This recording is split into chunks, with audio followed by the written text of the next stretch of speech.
Live on YouTube from Bangkok, Thailand, and the Mall Bangkok in front of the wonderful Starbucks. We are live. Hopefully, the audio is good.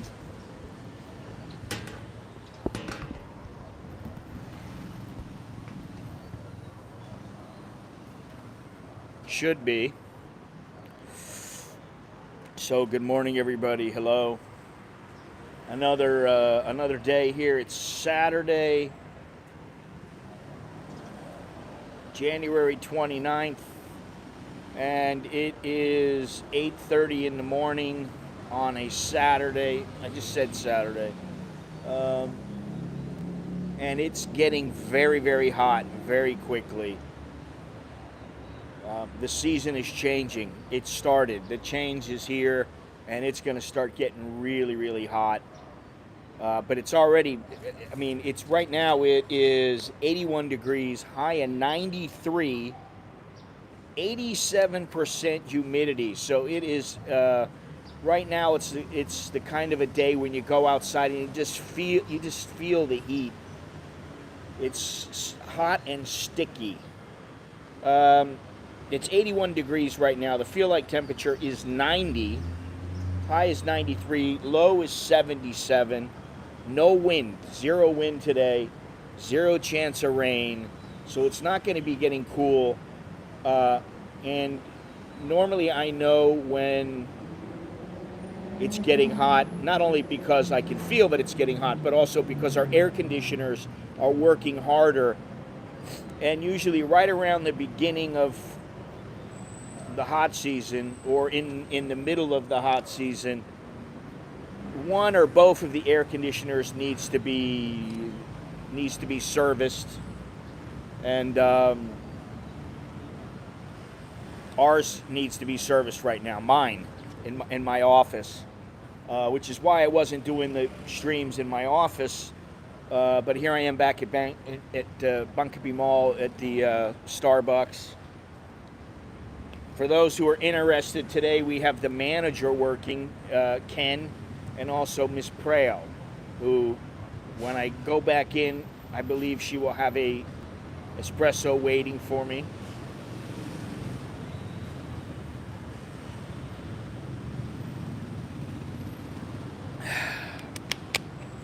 Got up at 4 a.m. today, went out, did a 10-kilometer walk, and still you can see, even though I'm sitting inside there where the air is not really that cool yet, the shower didn't take. It didn't latch on. It didn't cool me off. And like I said, it's going to be... So if you're coming here, be prepared, because it's getting hot and it's going to just get hotter. So right now, though, the air quality is 101, which is unhealthy for sensitive individuals. And the Thai baht is 33.39, which is pretty good. Hopefully it'll get above 33.5, and then I'll breathe a little bit of a sigh of relief, because I like it when it's over that number. The higher, the better. Always got to think about that here. I feel for the Brits and the Aussies, who basically their currency has taken a huge dump against the Thai baht. So visibility here, 6 miles, and that's about the norm, So people are starting to show up here, and it's still a little early for people to be sitting around, milling around here, but you can see that there are people around, and there's still work going on. Still work going on with the monorail. Yeah, it's a lovely day, full of noise pollution and air pollution. Air pollution and noise pollution. So, today we're going to talk about how I'm starting to get the impression that a lot of people are just they're just going with the flow now, and it doesn't even matter what it used to be like, which is understandable in a way. We're going to talk about that a little bit, and how basically, memories fade, and after a while, people just get used to it. And I don't want to get used to this, but what else are you supposed to do? I know people say, "Oh, fight back," but what good's it going to do if you're fighting back and you get thrown in jail? I don't know. I think in due time we have to, there is a level of trust, which I have very little trust in the government, any government. But you got to trust a little bit, and hope also. You got to keep the faith and hope that they'll get their shit together, and they'll not be too restrictive. So yeah, lots of traffic right now. Hot day. But let's go back inside of Starbucks. Let me get my espresso and sit down and relax at my little table there.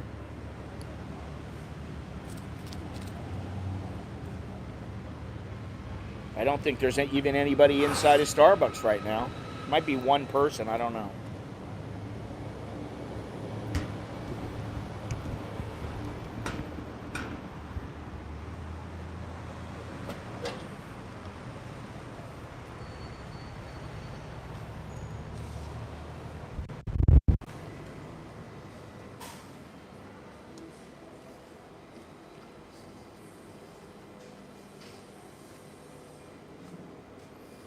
Okay.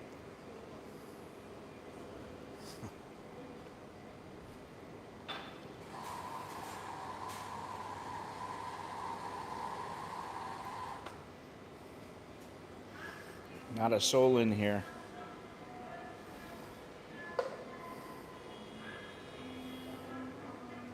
On a Saturday morning.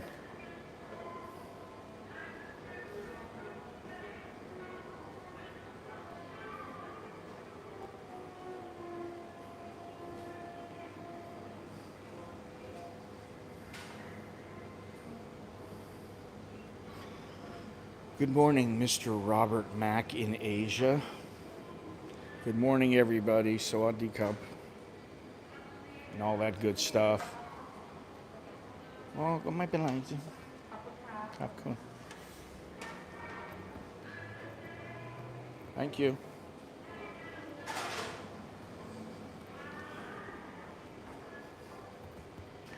All right.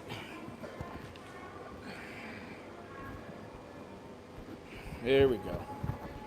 A little shaky, but, what are you going to do? Hopefully the audio is okay.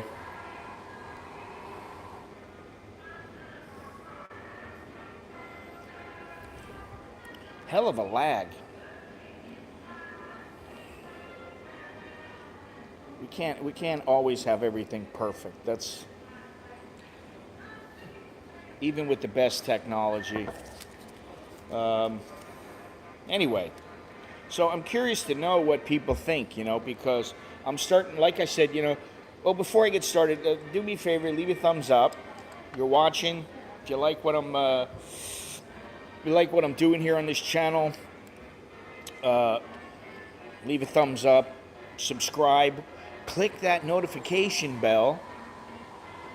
And also, don't forget to look down in the description. There is a host of ways. There are many ways to help support the channel. Contributing with conversation is one way. Watching is another way. And also, look down in the description. There are many other ways that you can help. You can always just click the join button and become a member of the YouTube channel for as little as $1.99. So, and that, there's, well, it's not even a coffee nowadays. $3.99. There's a coffee. There's an espresso. Thank you very much. They also have the Buy Me a Coffee link in there, or you can just get yourself a t-shirt. That's actually pretty good. We were going to stop, my wife and I were going to stop and have a coffee on the way back from our walk. And I thought, I've already had a double espresso. If I have a double espresso here, that'll be 2 double espressos. Then I have a double espresso at Starbucks. That's going to be 6 shots of espresso between 4 o'clock and 8:30. I thought, maybe I can wait. So anyway, thank you to all those people who help contribute, who come into the stream every day, and who support the channel. I appreciate it. What got me thinking about this subject is that I started thinking about home. And I just was thinking, I can't even remember, I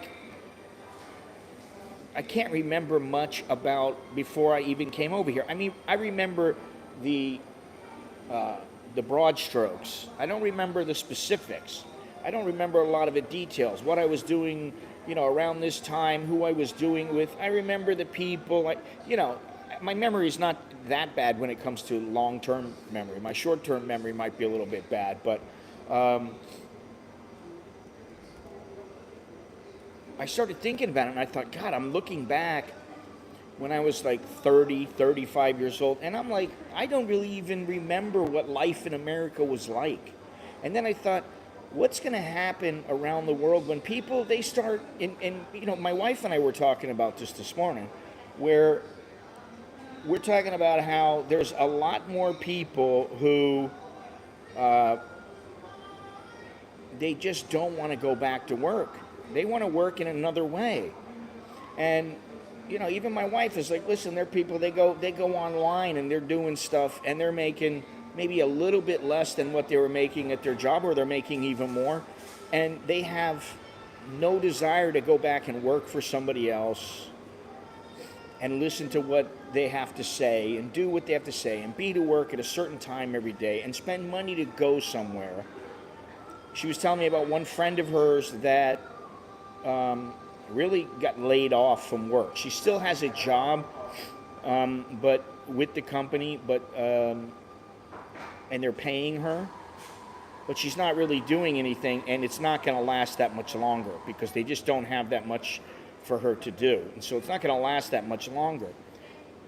So while she's doing nothing at this company and making a salary, earning a salary, if you want to call it that, she's also going online and selling things online, and she's doing almost as well as what she's doing at her job where she was working full-time before. And so, that's why people are not coming back. I'll never believe you.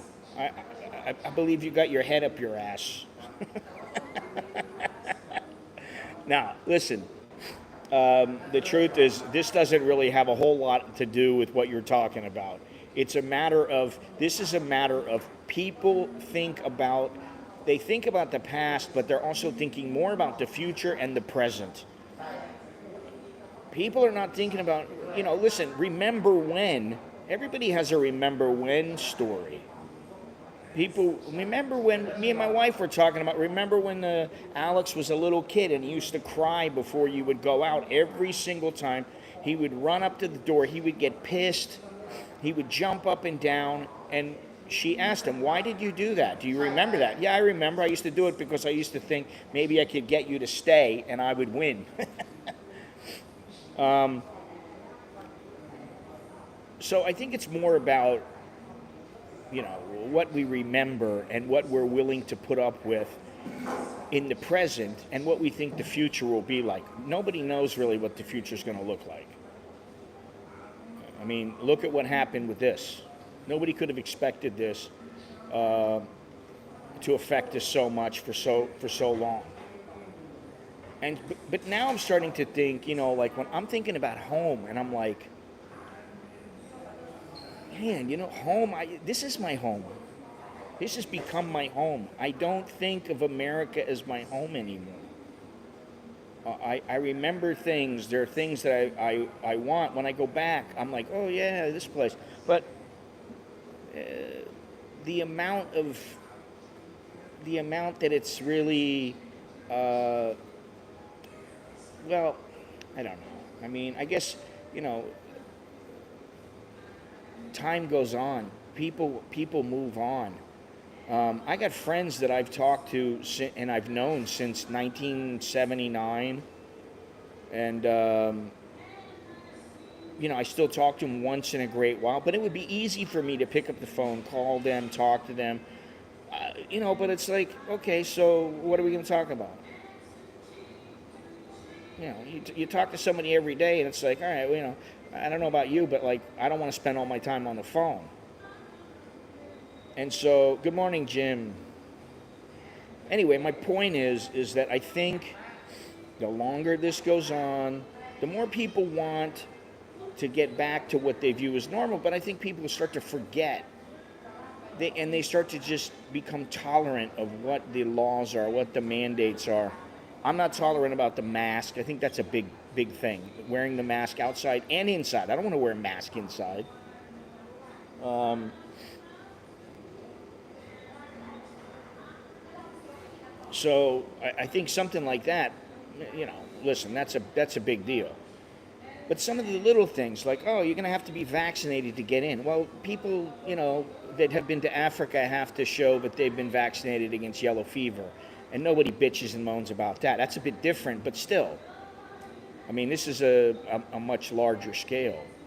So when I start to think about how little I remember from the past and how it's, you know, it's getting away from me, my memory is fading. And, you know, it's like when you have a breakup with a chick.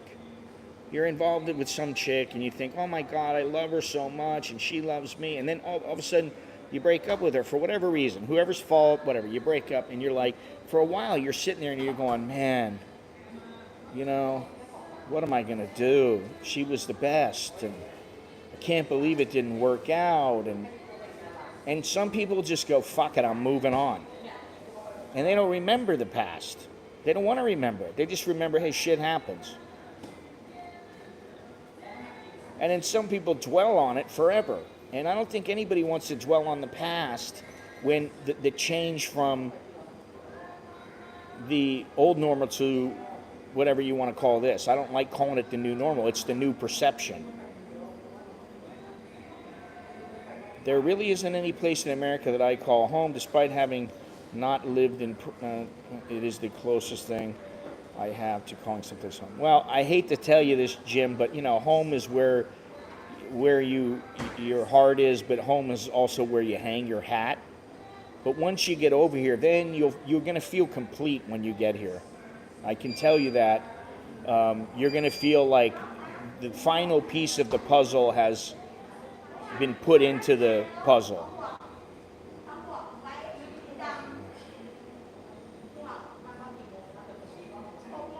I got some videos coming up, and one of them is things that you need to learn about when you're living in Thailand and you need to accept.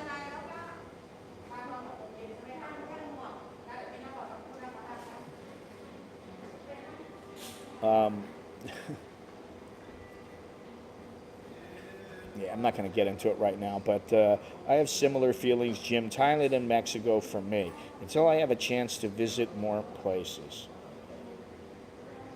It has more to do with those around you than it does to any geographical reference. Yeah, I guess. You know, for me, I mean, I know you're chomping at the bit to get over here. Before I lived here, before I moved here, I didn't think, oh, Thailand is my home. Thailand was a place I wanted to live. And slowly but surely, I mean, this is it, man. This is my home. And I was thinking about it, and I was talking to somebody yesterday about just what it takes to pick up and move. And when you're young, and I'm talking about you're in your 20s, you're in your early 30s, or even 30s, you know, that's when guys are making the move and either deciding to get involved with a chick and get married and progress with their life in that path. Hey, I'm going to get married, I'm going to have kids, I'm going to do whatever. Or they're like, listen, I'm just going to focus on work, or I'm going to focus on myself, and I'm not going to worry about having a chick or having kids or whatever. And they go on that path. I think when you are moving somewhere, it's far easier when you are just one person. It's far easier moving somewhere than it is when you're moving with a family or with a wife or something like that, because you both got to be in sync if you're with your wife, and if it's your family and your kids, it depends on their age, but it's a big deal. So, that's it's something to think about. And, to be honest, I hear all this stuff going on in America. And I grew up in South Florida. I don't hate it. I don't hate South Florida. I love South Florida. Seriously. Hey there, Mr. Minaj. What dee?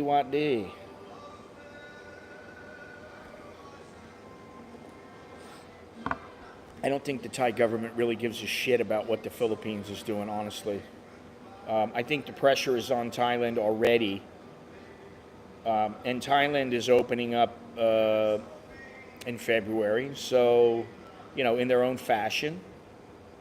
And I think listen, the one thing about Thailand and the Thai government is they don't give a fuck what most places are doing. They don't care. They care. We're Thai. We don't care about what you're doing. And that's the thing. When you come here, don't expect them to speak English. Don't expect them to speak English to you. You can ask them, and that was one thing that I always did every place I traveled, even in the Netherlands. When I was going back and forth to the Netherlands for so long, I would walk up to somebody, I'd go, "Excuse me, do you speak English?" Yes, of course, but I thought it was the polite thing to do. And in Thailand, it's definitely polite. You ask him. So you can't come here expecting things. And that's always been how it is, Sure, they may speak a little better English now.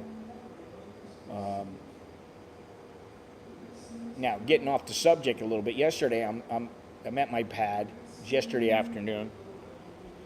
Alex is giving a presentation in his room. He's got to give a speech, I don't know, a couple thousand words or whatever. He's got to give a speech. And I hear him speaking in English, and he had to write this paper, and I'm like, son of a bitch, man. He's saying things, and I'm like, where's this coming from? I didn't have a clue. And my wife today told me, the teacher comes to him, and she asked him for feedback in English because he's the only one who speaks English as good as she does, because she's a native speaker. And, it's very important to me. I think it's very important that no matter where you're living, you need to learn to speak another language, and you definitely learn the language of where you're speaking. So if it's a Spanish-speaking place, you got to learn to speak their language. You might even want to learn something else, it pays to put some effort into things when you move. They give a fuck about money, though, if tourism awards. But see, you're forgetting something, John. They're already making a change. They're already opening. I don't know if you know, but they've already reinstituted the Thailand Pass. And so, at least for a few weeks, they're going to stick with that and have people do the 2 tests when they come here.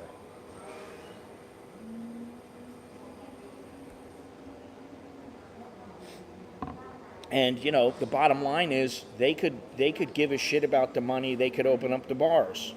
They haven't. They could open up the country. They could have opened up the country and kept it open even with the Omicron. They haven't. So when it comes to Thailand, there's the one thing that is pretty apparent is most of the time they care very little about what other countries are saying about them and think about them. Now, when it comes to, hey, everybody goes to Thailand for horse, they care about that because they don't want that kind of a tourist. So I think it depends on the specific situation, but I think when it comes to the Philippines, listen, I'm sorry, but the Philippines cannot compete with Thailand overall. So,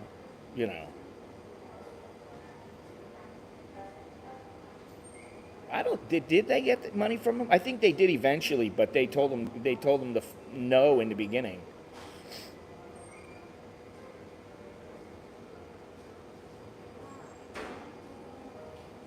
Anyway, the point of this is that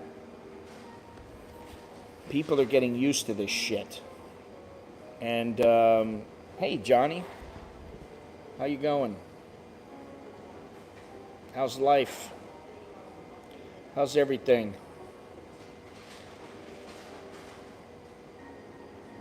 Yeah, so the point is that in some places people are getting used to this. I mean, I don't know how it is in the United States now. I've heard from Chuck. Chuck tells me, oh, things are uh, almost back to normal. We heard from Longhorns yesterday who said it's not mandatory to go into a grocery store with a mask on. You don't have to do that. So it really depends on where you are and what stage the government is.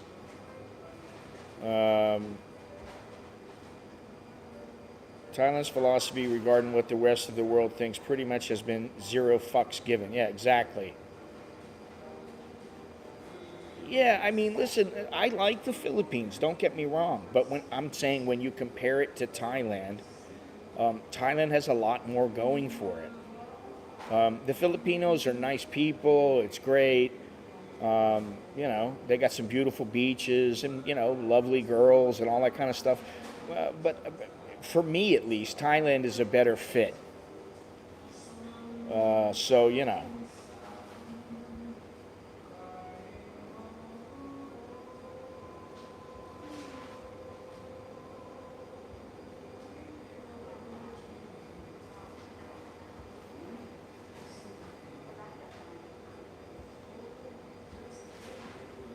And like I said, what really got me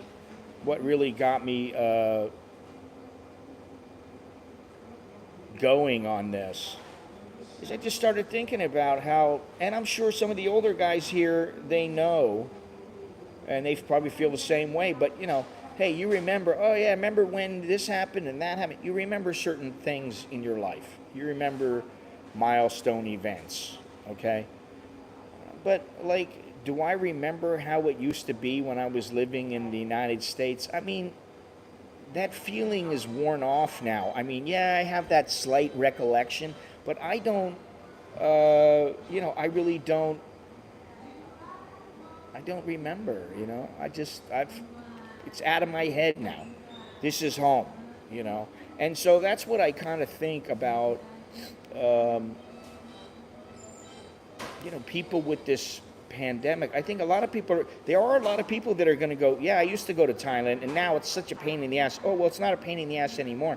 Oh, really? I don't know. I've been going to Mexico for a while. I really like it there. I'm not going back to Thailand for a while. And then they don't come back. And look, there's not as many hotels around. I mean, prices are great and people still aren't coming in mass. So, good point. If Singapore, Malaysia, and Indo, it's going to start allowing just vaccine, one test will look more favorable. Well, that may be true. I don't see that happening, though. 2 tests seems to be the standard. I'd like to place an order, please. I'll have 1 tall Biricano, 1 Venti Preo latte, and 1 grande tea and mocha, all hot and to go, please. Today we have Mr. Ken, who is the manager, and he's working, and we have Preo. And I got to tell you that I saw some pictures of her. She showed me some pictures of her. When I first started coming here, I thought, oh, she's like a little teeny bop or a little kid. She's not anymore, man. Gennaro, you'd be smart to see what you can do with that, if you know what I mean. If anything, good luck with that. But yeah, she's been exercising. Let's see here. Andy, you stalking me? Hi, AS. Gennaro, is that order for takeout? It doesn't really matter where it is, does it? I mean, if you got all those things, what does it matter? So anyway, let's see something here. The economy is supposed to Grow at 4% in Thailand. Yeah, okay, great. However, the number of cases here is starting to rise, and the number of deaths has risen here. Not by much, but they make a big deal out of it. And so if they continue to rise, will they still do the Thailand pass, the Thailand test and go? Your guess is as good as mine. Axe wielding may be too late to save the prime minister. I don't know. I think the prime minister is going to make it to the next election. Test and go. Okay. Test and go return gets early test. Mass arrival for Chinese New Year. And what I heard about the Chinese New Year is that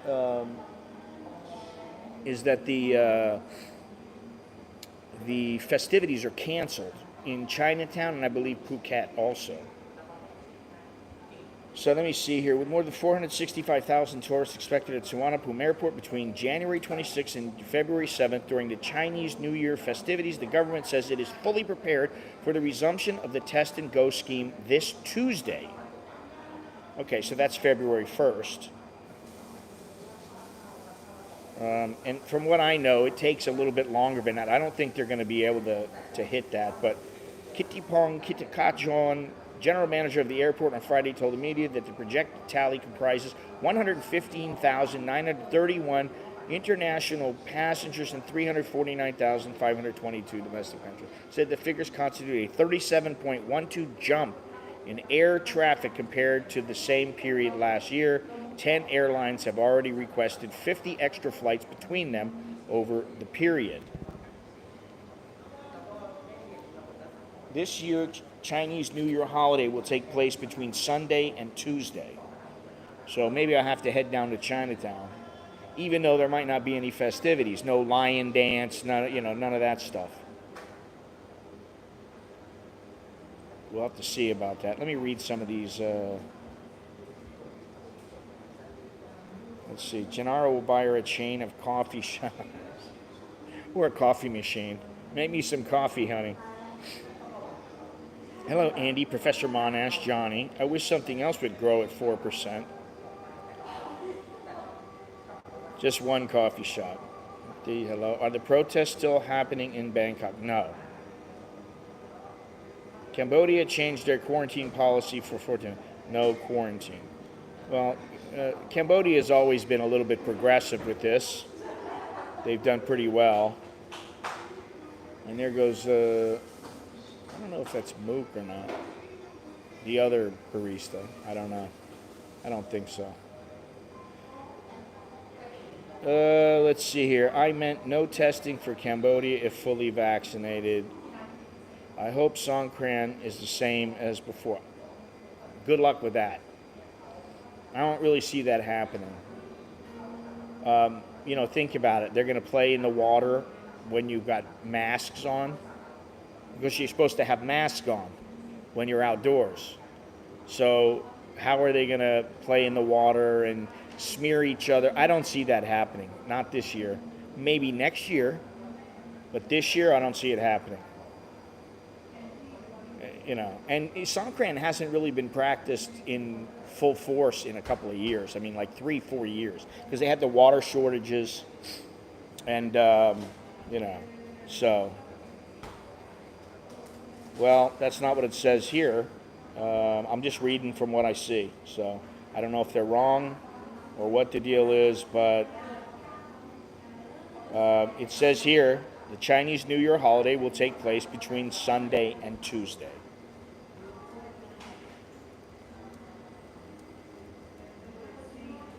Now, let's see if the Bangkok Post has known to be wrong.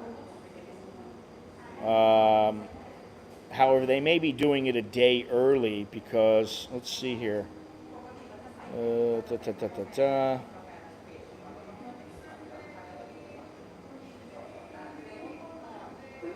Are we interested in the Chinese New Year's this year? The new year can begin anytime from January 21st to February 21st. Blah, blah, blah. February 12th is February 1st is the year of the tiger, my year. Which regions observed Chinese New Year in 2022? Okay, every place is on February 1st. It is going to happen, yes. I don't know that it will be in full force. You know, that they'll be practicing everything like they usually do. They already said they're going to cancel the lion dance and, you know.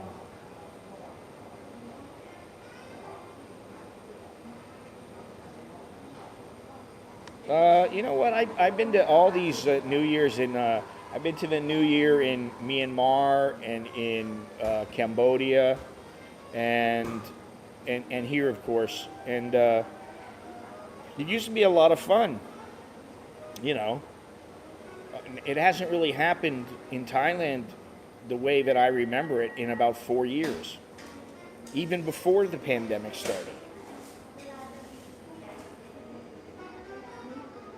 No, I'm not 48. I won't be 48 this year. Add 12. But thank you.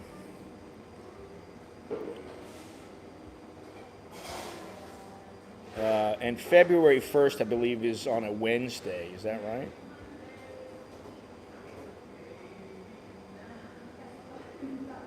A Tuesday. It's on Tuesday. So that's why they're going to start it on Sunday, because they want it on one day of the weekend. And they'll go Sunday through Tuesday. That's why they're doing it that way.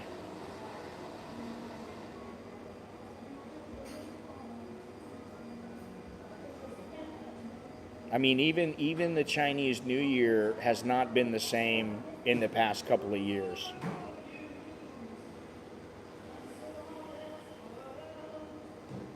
New Year's Day.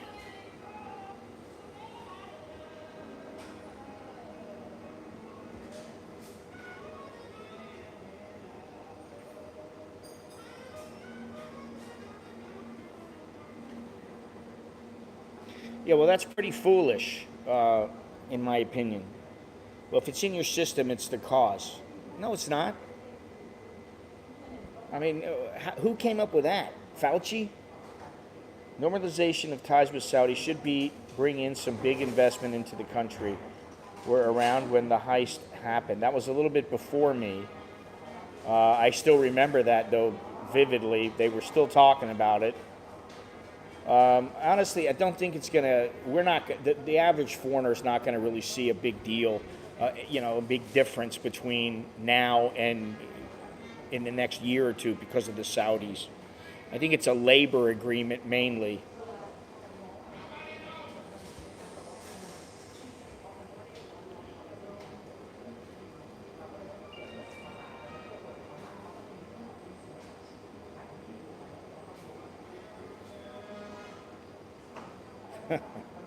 I'm looking at the news here. Let me see. What was the one that I wanted to talk about? Thai Examiner.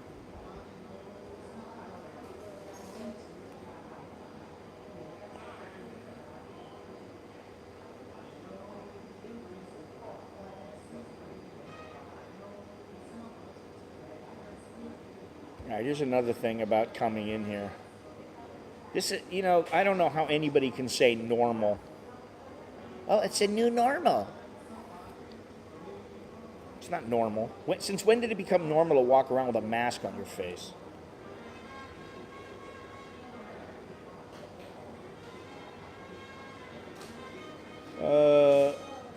So we restart this week, sparking speculation in the Thai baht, driving its value up. Well, now the value of the Thai baht has gone down.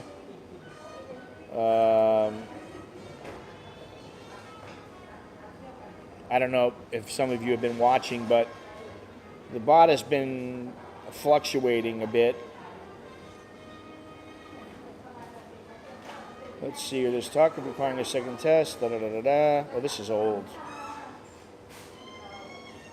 This is 9 days old, so it's already in full play now. They are having that second. And, just for those who don't know and who are unaware, the emergency decree was extended, I believe, until March 31st, which gives the government a lot of power to do what they want to do here. And I think there are some people who are waiting for that to go away because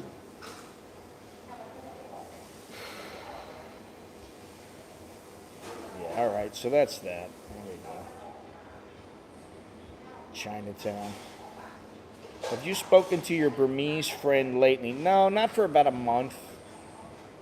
Maybe 6 weeks. He's all right. He's okay. I think his wife keeps him in line.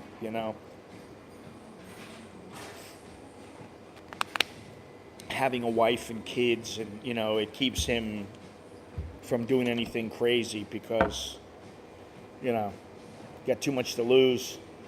So I think he, minds his P's and Q's there, and you can't blame him. I mean, it's pretty brutal what's going on. It can be a beautiful place there. There's a lot of beauty in it. I mean, if you get out of Yangon, it's a wonderful place. And it's very different. And it's very different from Thailand. It's very different from your home country. That's the only way I know how to describe it. And, a lot of the creature comforts, a lot of the things we take for granted, you can't take for granted there. And, even like things like getting a Coca-Cola or there is no, at least the last time that I looked, there was no McDonald's, there's no Burger King, there's none of that shit. There's none of those chains, And so that's a pretty good thing. Now, when I first got there, they didn't even have Coke. They didn't have anything like that. They didn't have Coca-Cola. They didn't have any of the drinks like that. They had their own version, and that was it. They had nothing from the West. And I don't, in some ways, I mean, listen, if you're a country, do you really want to give in to the West, or do you want to try to do what you can do to provide the same product to your own people, so you're not importing stuff from other countries? I mean, it makes sense, but quite frankly, their drinks were not as good, Well, I'm going to put some videos up, Gennaro, in the near future. From Yangon and Mandalay and Sitwe and Miak-U, and I don't even remember where the other places I went. I went to Ye, which is on the border of Thailand. I went to some other place I always forget. But Ye was pretty nice. Look up YE in Myanmar and see where it is. And I think a little farther south is where I crossed over the border. I don't really remember. I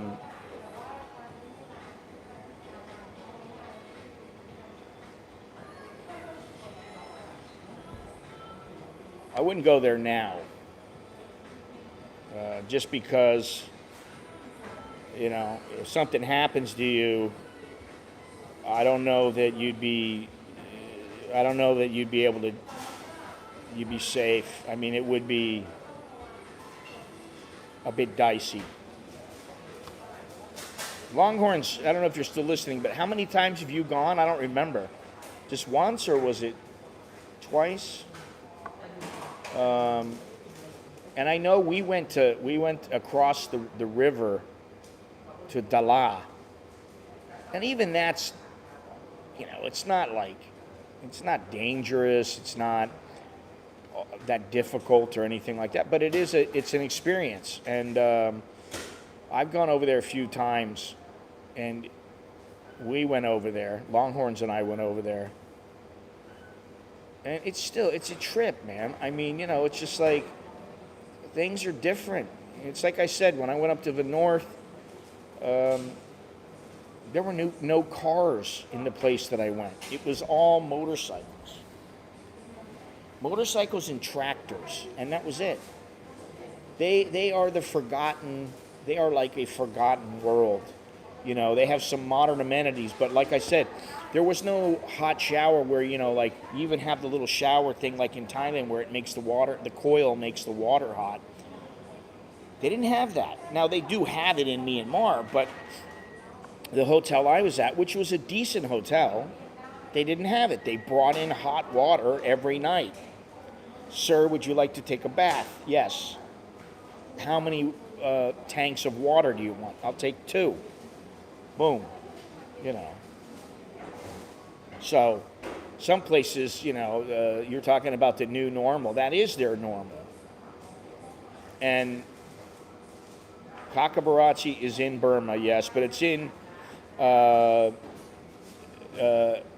up in the northwest, up at the highest peak, near the highest peak, maybe in Asia. They haven't figured it out yet because they couldn't climb it. It was so difficult. Even these world-class climbers couldn't get up to the top. It was just too dangerous. And they were running out of food, and they had to get rid of a lot of their supplies, and their porters had to leave, and, you know, it was just a mess. As travelers, I would say they probably weren't the most experienced travelers, but when it came to what they were doing, the climbing and stuff, that's where they really shined. But yeah, the pizza, we went to that pizza place. I don't even remember. I remember the pizza wasn't that good. And I do remember going to the Smurf clinic, which, you know, that was when I had my, what the hell were they checking? My lung or something? They were checking something on me. I had some wound that they had to check. Well, that I needed to have checked because I had just finished up with the last surgery, or I don't remember which surgery it was, but I just finished up. And, well, you can get them in Thailand, man. Now you can find a decent pizza in Thailand. If worst comes to worst, Jono's Pizza. But I needed to get my wound cleaned, and I didn't want to do it myself. I don't remember if it was stitches or what the hell it was. So I was like asking around, and I found a clinic. And I go into the place, and there's all these Burmese standing up on the wall. Me and Longhorns and I went, and all the wallpaper was of Smurfs. There's Smurf wallpaper everywhere. And we went up these little stairs, and there's a little room, and the guy just took care of me, you know, and it was quick. And I don't remember how much it cost me, but it was fuck all. It was like $5 or something. It wasn't much. Cambodia is a bit sketchy, but most of the people there, at least the ones I met, were really lovely. I'm not overly keen on the Burmese. They're not overly keen on the British. Oh, well. I don't know when you went, David, to Cambodia. I mean, I was there when they had guys, when they had military guys, soldiers, you know, standing in the street with machine guns. And you know, most of the time, if you're driving a motorcycle by them, they would want to stop you. And the reason they would stop you was they're like, oh, you buy Coke for me, $5, you know.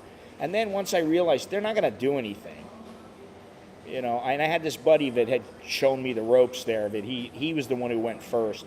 And then I started going because he said he liked it and stuff. And so he goes, just drive by them. They're not going to shoot you. And I was like, and that's what we started doing. Every time we'd see them up ahead, and we'd just gun it and just haul ass past them, and we wouldn't, you know. By the time they realized, oh, they're speeding up, it was too late, and they couldn't stop us, and we were gone. Other than that, I've really not had any problems in Cambodia, and they've always been very, very nice. Yeah, I've never had any problems. In fact, they've always treated me pretty well.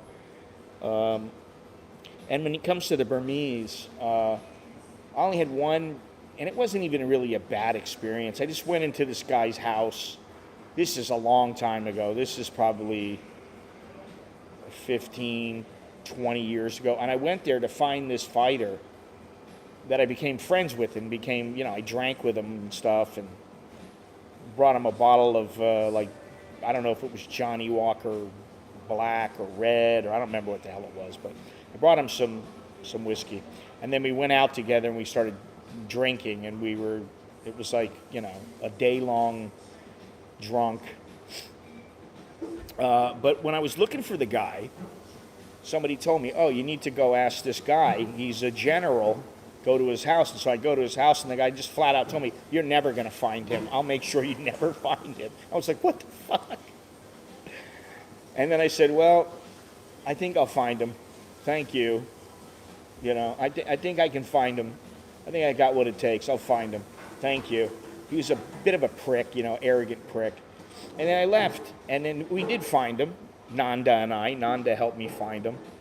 Nanda and I have been around the block more than once. He's gone all kinds of places with me, taken me into some shady joints, and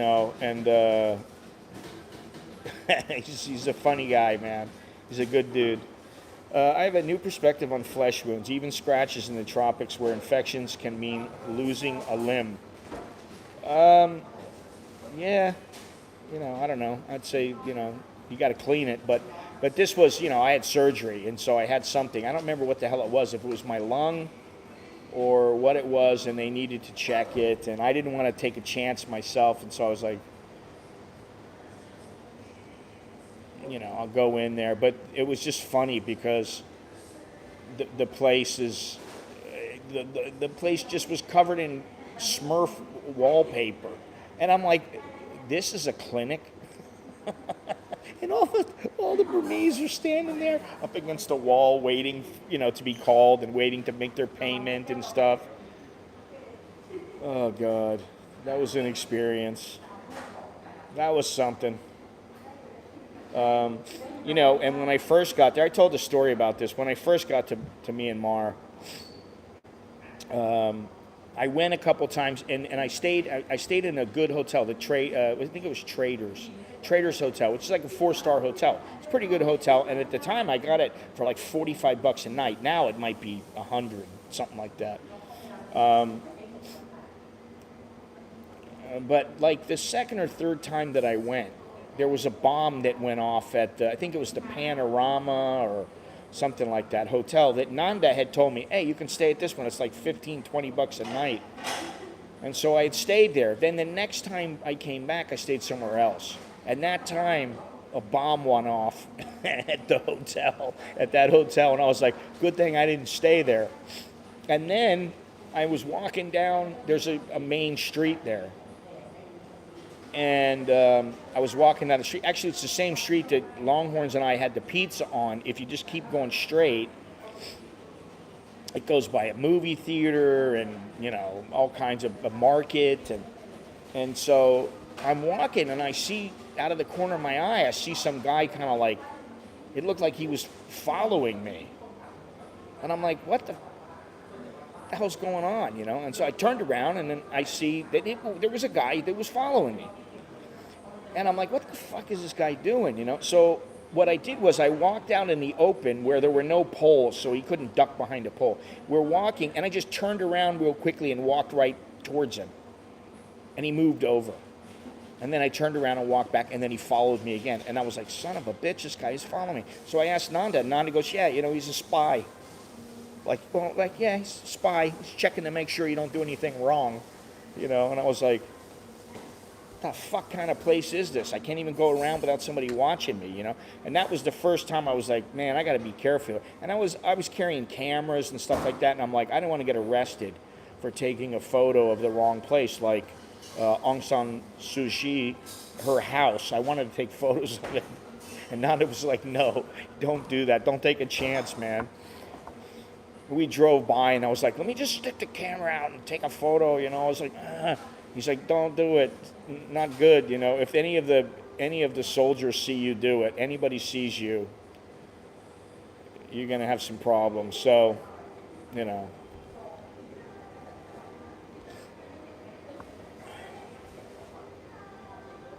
Stephen Monash, a British guy, just died in Bangkok from complications from an infection from a cut foot. But that happens everywhere. It's not just in Thailand. So, you know, people die from infections. You know, I don't know how long the guy let his foot fester, because that kind of thing, you know, is easily treated.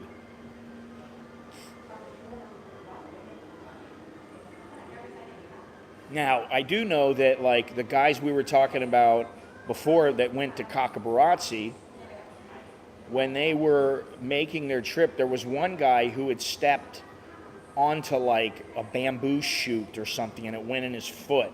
I used to put the link up to the thing. It's a National Geographic video or something about how these guys, what they were doing was they wanted to check to see what the highest peak in Southeast Asia,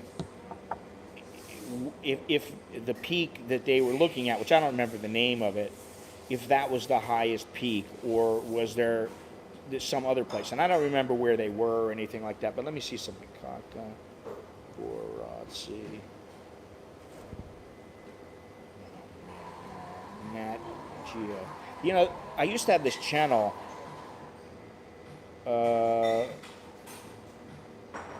It was trekking to. Oh, I'm gonna have to see that one. It was called Nat Geo Max. I don't know what happened to the channel, if it's still around or not.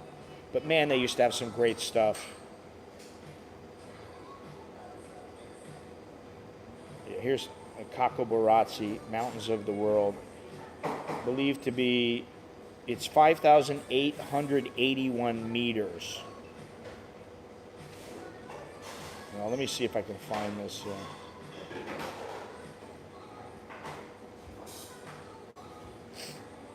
And I'll just give you the link. You know, I've given it to people before, but it's been a while because, you know, there's no way in hell I could do it now. Even, you know, 5-10 years ago, I don't know. Even, you know, maybe if we had all the right equipment and everything else, you know, I don't know.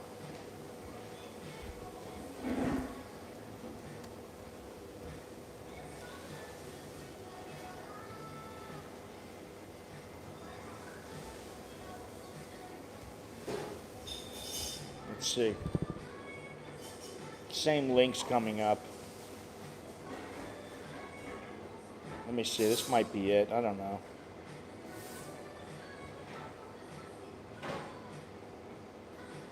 So much for my memory. See, I think it was longer than this. This is only like 7 minutes. It was like 15, 20 minutes. Oh, this might be it, though. The very first bridge, in the first 3 seconds, that is the bridge that I really wanted to go to. I'd still like to go there, to the bridge, but it would be a bitch to get there. That was the bridge that I wanted to go. I'm going to put it in the chat here. I remember below kicked his foot locker. Later, his foot was removed to gangrene. Son of a bitch. Big Jim. Waiting too long is not a good idea. Yes, Andy, great fellow. Sorry to hear he passed, and young, too. That's a really horrible thing to happen, just from getting a fucking infection. You pass away. It must be treated immediately, I presume. All right, so there's that link. This is the place I was talking about. But if you look in the first couple of seconds, when I saw that bridge, I was like, man, I got to go over that bridge. I want to do that bridge. It reminds me of the bridge in Cambodia where the old lady grabbed my ass. Memories. I still remember that. I'll never forget that. I thought it was a monkey, and I turned around, and this old lady with no teeth was smiling and giggling, cackling. She was cackling is what she was doing. And, of course, Longhorns was laughing. He thought it was funny. I wanted to call the police for sexual harassment, but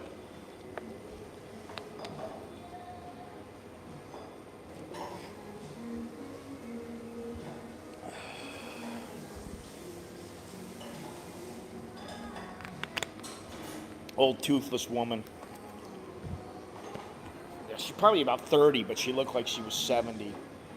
But she had no teeth, and she thought it was funny. I was like, what the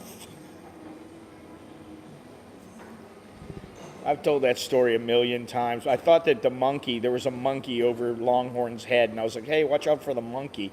And then the next thing I know, I'm walking, and I felt something grab my ass. I go, what the And I thought it was the monkey. No, I don't think he was there. Well, yeah, maybe he was. I don't know. I don't really think about him. I went to Chiang Rai and Nan over a week ago. It was a great trip, but the minivan driver was taking some of those bends way too fast, dicey as hell, and wife give me an earache. Yeah, that is the problem. Some of those drivers, they don't know the meaning of restraint, you know. Um, yeah, everybody had a laugh. See, to me, what I thought was funny was the pig, the massive hog with a turd hanging out of his ass. To me, I was like, don't they know? Don't they know they got a little something hanging from their butt?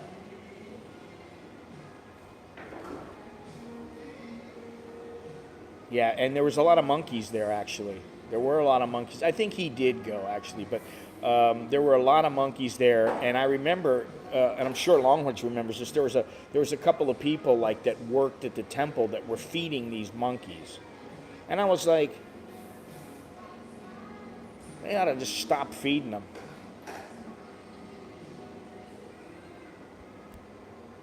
Oh, it was nasty. It was that. We still have a picture somewhere. I'm sure Longhorns has that picture stashed away somewhere. I know I have it. It was pretty nasty. I can't play them through the live stream, but I can put them up. And I plan on doing a few of these things. That's one of the things I'm doing right now. But yeah, I don't think the pigs really care. This was one big pig too. I mean, it was big.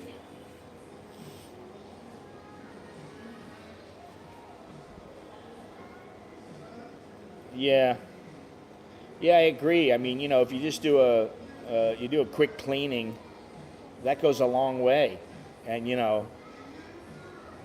I kind of want a tourist who feeds monkey to be bitten. I am working on myself though. You're a nice guy, Monash. You don't want to get bitten by a monkey. They are nasty creatures. I do not like them. I don't like them. I don't like monitor lizards. I'm not fond of snakes. But I always give them respect. And if they mess with me, then I bash them on the head. Clean the cut and apply white tiger balm. Always works. Oh, I'm sure that feels great. A little alcohol, a little betadine.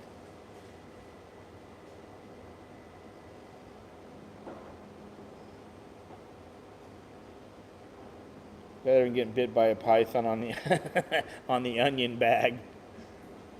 Yeah, you need to get a rabies shot from monkeys because you can easily get rabies from them. Little bastards. Listen, I was just talking to my wife about going to the South again. I was like, don't you miss it? We should go down there. I'm like, but let's not go down there for a week or two like we were doing the one time. I said, because we'll get bored out of our heads. But I remember when we went to, there's a temple near her house.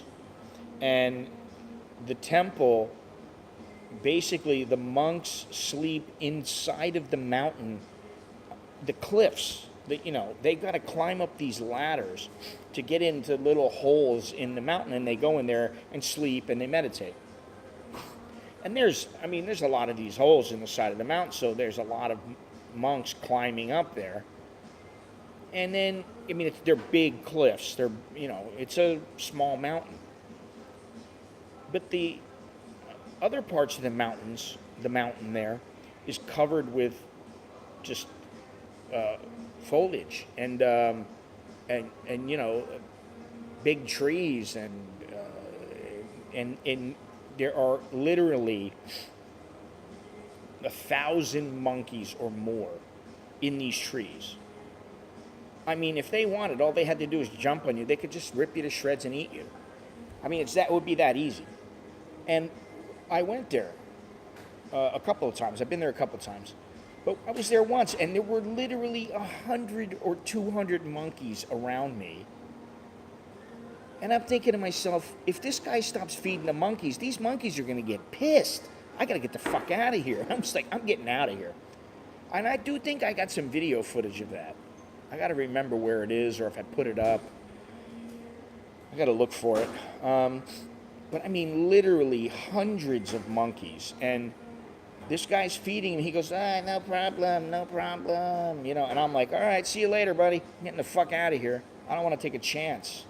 Because I just don't like them. I don't trust them. They're sneaky little bastards. And what I tell even Bo about the cat is these animals, they want food. They're not thinking about, oh, baby, I love you. Oh, honey, you take such good care of me. You feed me. You did. No, all they're thinking about is, where's my food? That's it. I don't like thinking about the onion bag, you know? That doesn't look like a snake, though. Oh, yeah, there it is. You can see it's a snake. You know what, Gennaro? To my eyes, it almost looks like a duck. And I'm like, what's he put a duck up next to an onion?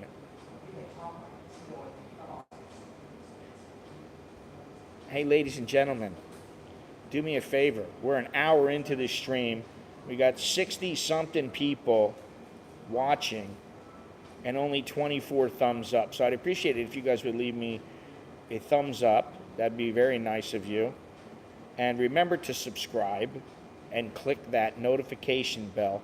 You know, I used to say, oh, you don't have to click it if you don't want. Then I looked and I go, the number of my the people with the notification bell clicked is lower than what the average is on YouTube. I'm like, it's probably because I'm telling people not to do it. Oh, I hate that shit, Gennaro. I hate it. You know, I'm like, you don't have a third baby. You're not getting another kid. Not out of me. I'm like, if you think this cat is a little baby, you need to think again. I went to Bali into some place, and there was a shitload of monkeys there. And all I could think of is, I hate these little fuckers. That was all I thought. I hate these little fuckers.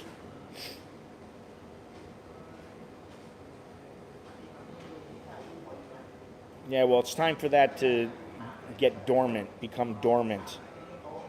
The maternal instincts, they need to go dormant. You know, they need to come out once in a great while for Alex and Nicholas, and that's about it. By the way, Nicholas,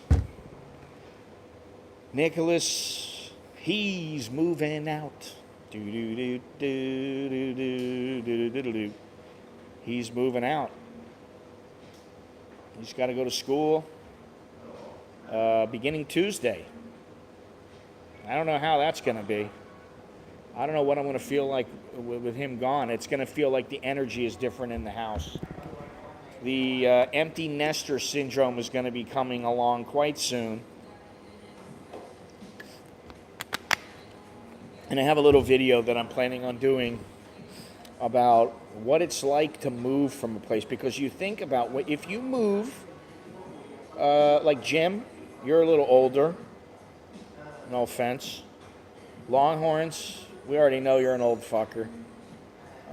Everybody in this channel tends to be a little older. In fact, the number of young people in my chat and in my stream is almost non-existent. Up to about, when you hit about, I think it's 35, that's when I start getting some viewers in that age demographic. But, you know, when you get a little older and you have a lot more stuff, or if you have a lot more stuff, you got a couple of choices. When you're young, you just throw everything into a bag and you go, all right, I'm getting the fuck out of here. And you bail. When you're older, it's a bit different. It's not quite as easy, and I'm going to go over that. There's a few things I'm going to go over, but that's one of the things. Mid-30s, okay. Young at heart. Yes, Monash, we know you're young at heart. Either that or they're here banging them, you know. Yeah, you need to get rid of tons of shit, and that's the thing. That's my point. How fun is it when you get older and you're like, hey, I got to sell stuff. I got to. And I was talking to Jono about that and what a hassle it is, because you can't always get rid of everything right away. And then it's like, okay, I'll just give it away. And sometimes people don't want your shit. So it's like, am I going to throw it away? Perhaps. Yeah, well, neither can I. Don't feel bad, Monash. Let's see here.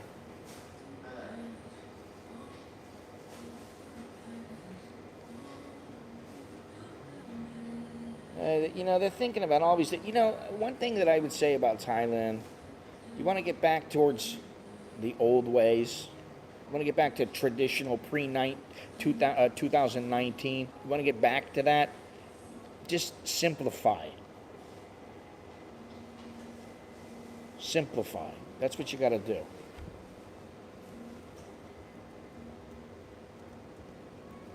So instead of making all these programs, just go, all right, we're open. Come on in. Are you vaccinated? Yes.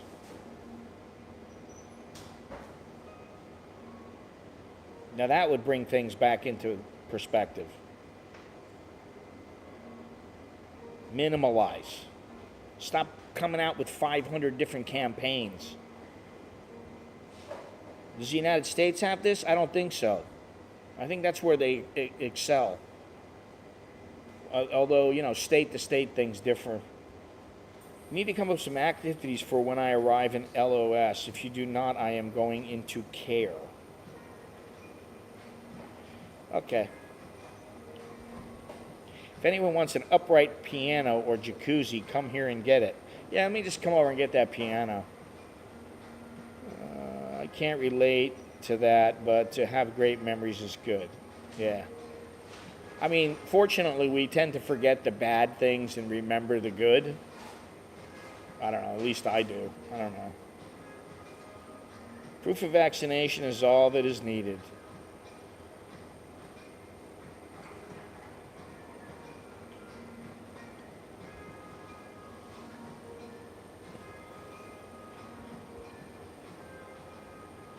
Well, I would hope that that's how things would. That's where we're heading. You know, listen, are you vaccinated? Yes. All right. We'll deal with everything other than that. Stop putting out the numbers. I don't want to know about numbers anymore. And I'm a statistics guy, a mathematics kind of guy. I look at the statistics. How did I do last month? How am I doing this month? How am I doing the month before? And then that tells me where I am. How are my numbers? How's the data? You know, but I don't want to know about the data for this fucking virus. Sorry, there's a 10 bot in the swear jar.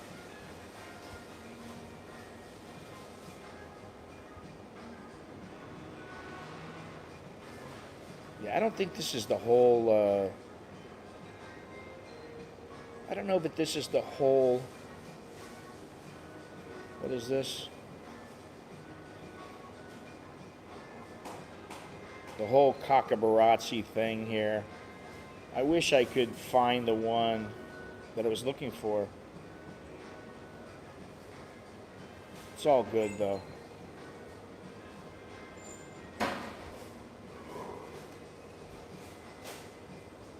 Anyway, we got 1, 2, 3 people in here besides me, and that's it. So now you're starting to see people outside.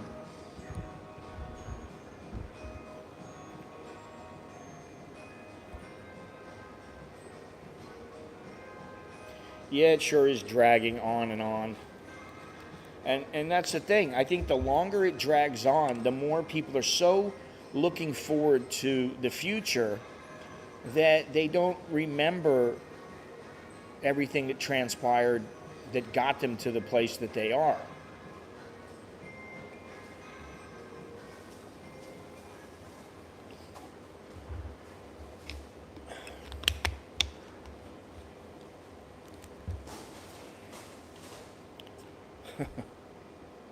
%99 lethal, yeah. Uh-huh.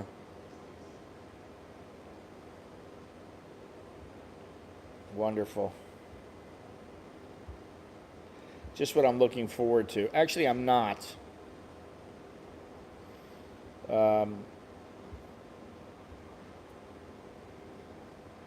Bars, pubs, and entertainment venues to remain shut, but Minister Anatun reaffirms his sympathy for operators in the sector suffering hardship.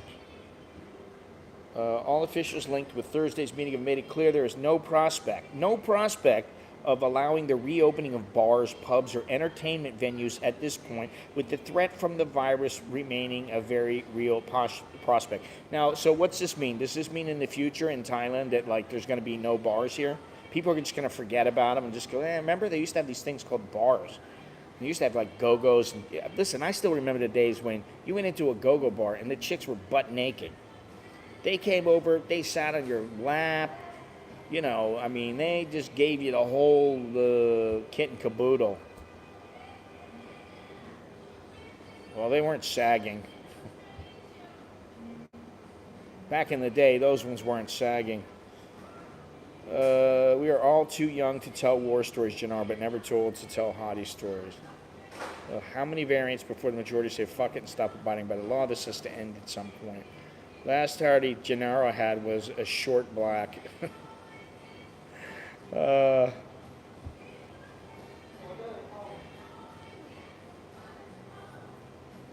days when all the girls were wearing a smile.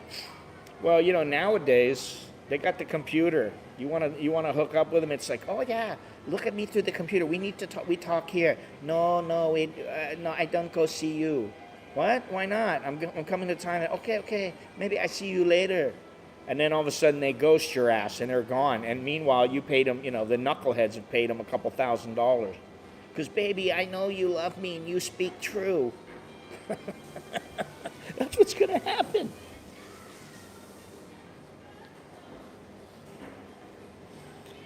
Yeah, I mean, I understand that. But you know what? That is going to end. When people are starting to get there now. I do believe that. I mean, when my wife starts saying, I'm not getting another vaccine, fuck that.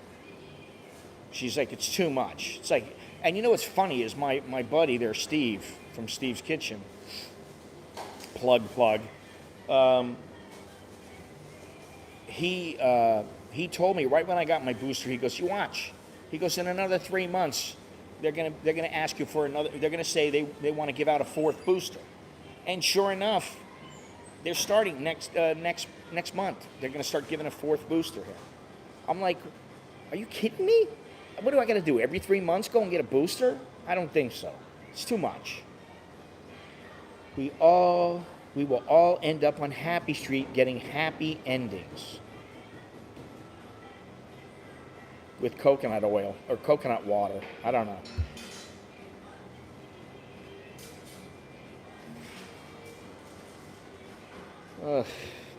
Health departments suddenly have almost total control over what is allowed to open up and what... You know, here's the thing. I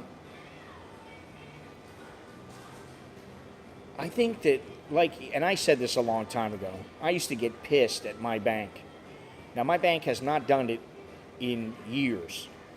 But back in the day, when I first started live streaming, when I first started on YouTube, oh my God, they pissed me off. You know, in the old days, there was no TransferWise. And I'm saying old days, it's a couple of years. And so I would just go to the ATM and I would withdraw, you know, 10,000, 20,000 baht, 30,000 baht, whatever. 2,000, whatever it might be. Because I get my fees totally refunded. So I never worried about that, right? So I try to take out the largest amount I can, you know, as little as the least amount of times as possible. And, you know, that was great. But then every once in a while, I'd go to the ATM, and it would be like, oh, I gotta go. I'm getting ready to go somewhere. I'm gonna take a little trip somewhere, like and I gotta get my money so that I can go, and then I'm gonna get a taxi, and I'm gonna go in the bus, and I'm gonna go down to the south or whatever it was, or I'm gonna take a train, or I'm gonna fly. I'm going to the airport, and I'd go, I get some message like, we're sorry, please call your bank. Your transaction has been canceled. I'd be like, what the fuck, man? And so I would call my bank, and they go, well, it's for your own safety, sir. And I'm like, stop worrying about my own goddamn safety. I don't have enough money in my bank account that I'm going to worry that much about it. I don't have 100,000. I'm not maxed out to the FDIC limit. You're not going to rip off 25,000 from Scotty. It's not going to happen. First of all, I don't keep that much money in my bank account. Rarely do I ever have that much. And so, you're worried I got $1,000 in the bank account and I'm getting ready to take out 500. What safety? My account has never been hacked. What is the problem? Why do you need to worry about me so much? I don't want you to fucking worry about me. Andy, take care. Have a good day, huh? I don't want them taking care of me. They don't need to fucking take care of me. If I want them to take care of me, I'll ask them to take care of me. It's the same thing here. Now, hey, we got our vaccines. I don't need you telling me what I need to do to take care of myself anymore. You can release, hey, listen, we recommend you do this or you do that, but we don't need any more mandates telling us, hey, you better do this, you better do that, you must do this, you must do that. No, why? Let me worry about myself. If I go into the hospital, and you know what? Stop putting people with no symptoms in the hospital, and you'll have a lot more beds in the hospital available.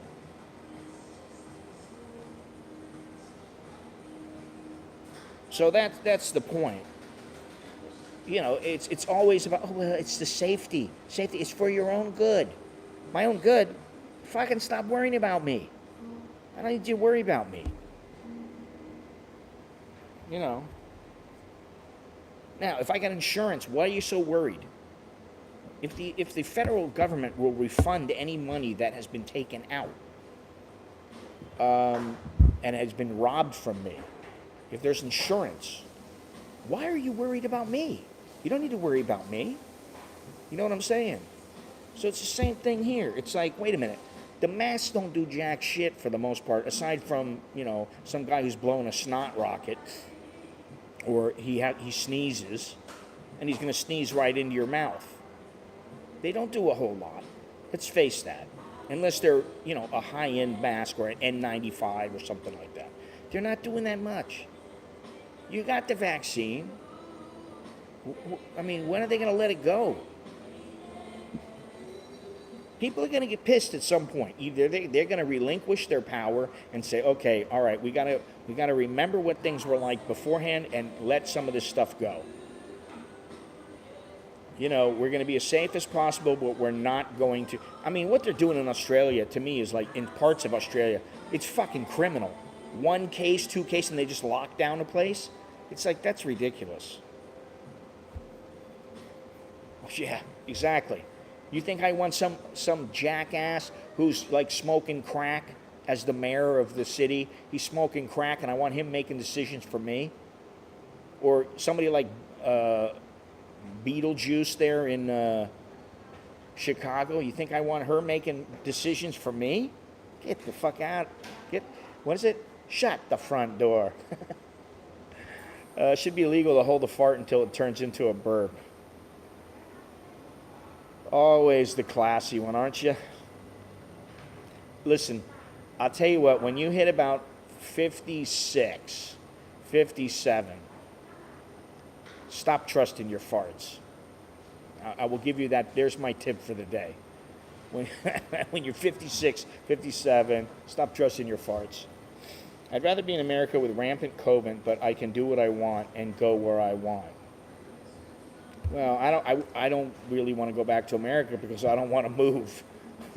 I don't want to move anywhere. Ugh.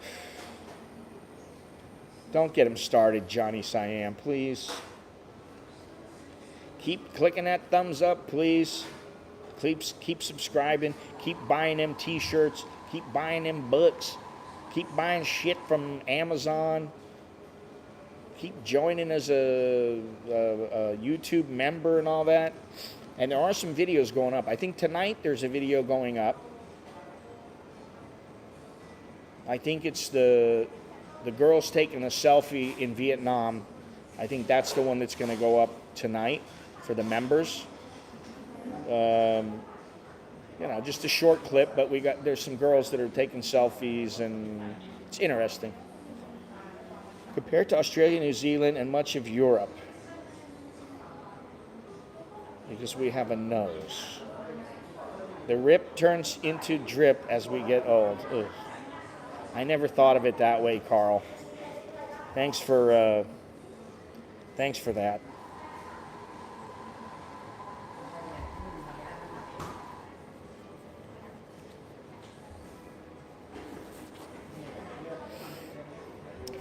Can we not go in that direction today, please? Ha ha, me so hungry. That's so funny. It's because your body builds up gas inside of it. If you did not fart, you would blow up. If you did not fart and burp, you would blow up. Which is why when you die, the gas builds up inside your body and people get bloated. That's why. Too late. The far is out of the bottle. The far? What's a far, Mr. Monash? Long farts smell for the benefit of those that did not hear. Oh, God. Could you read that one with the Pee Wee Herman voice? What is it now? If the tree falls in the forest, does it make a sound? If a man farts in the forest and there's nobody there, does it make a sound? No, but it makes a smell. I don't know. Ugh. Come on, let's not go in this direction. This is the wrong direction for this channel. I'm sorry. As much as I like you guys, it's the wrong direction. Can we keep it classy? Keep it classy, Bangkok. You want to do something? Join as a member. All right? Hit the join button. Make yourself useful. Become a Patreon patron. Do anything, but don't talk about, especially you, me so hungry. I cannot imagine. I'm not even going to say it. I cannot even imagine living with you and having to endure this on a daily basis. Farts stink because you have Yeah, I'm not even going to say it. Yeah, that's the thing. There's a lot of sickos in my stream. We all know that. A lot. You know what it is?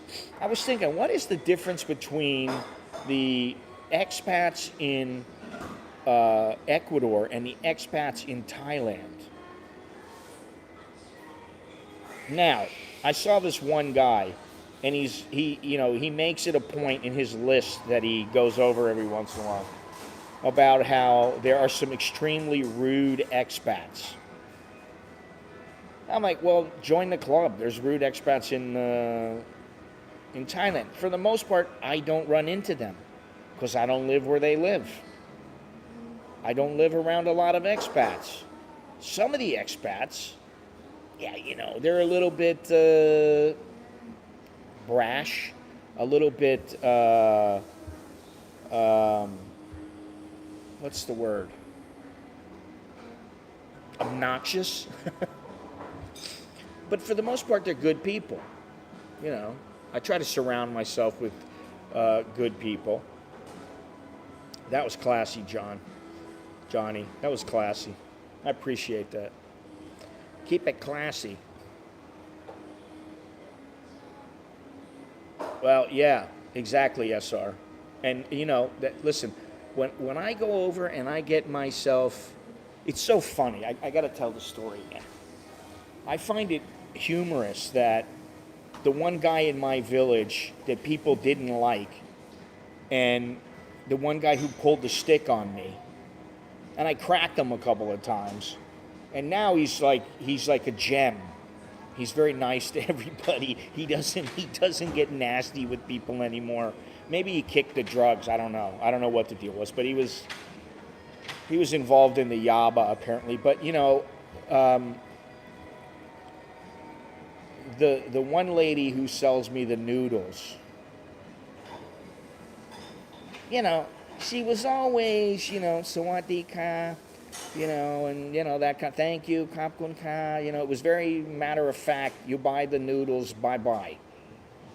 I mean, for a couple of years. Once I beat that guy into the ground, and she actually said to me, "I'm glad that you did that, because the guy used to come around. He's always making problems with everybody. The motorcycle guy told me that. Everybody told me that. Anyway, it wasn't a big deal. The guy was not that.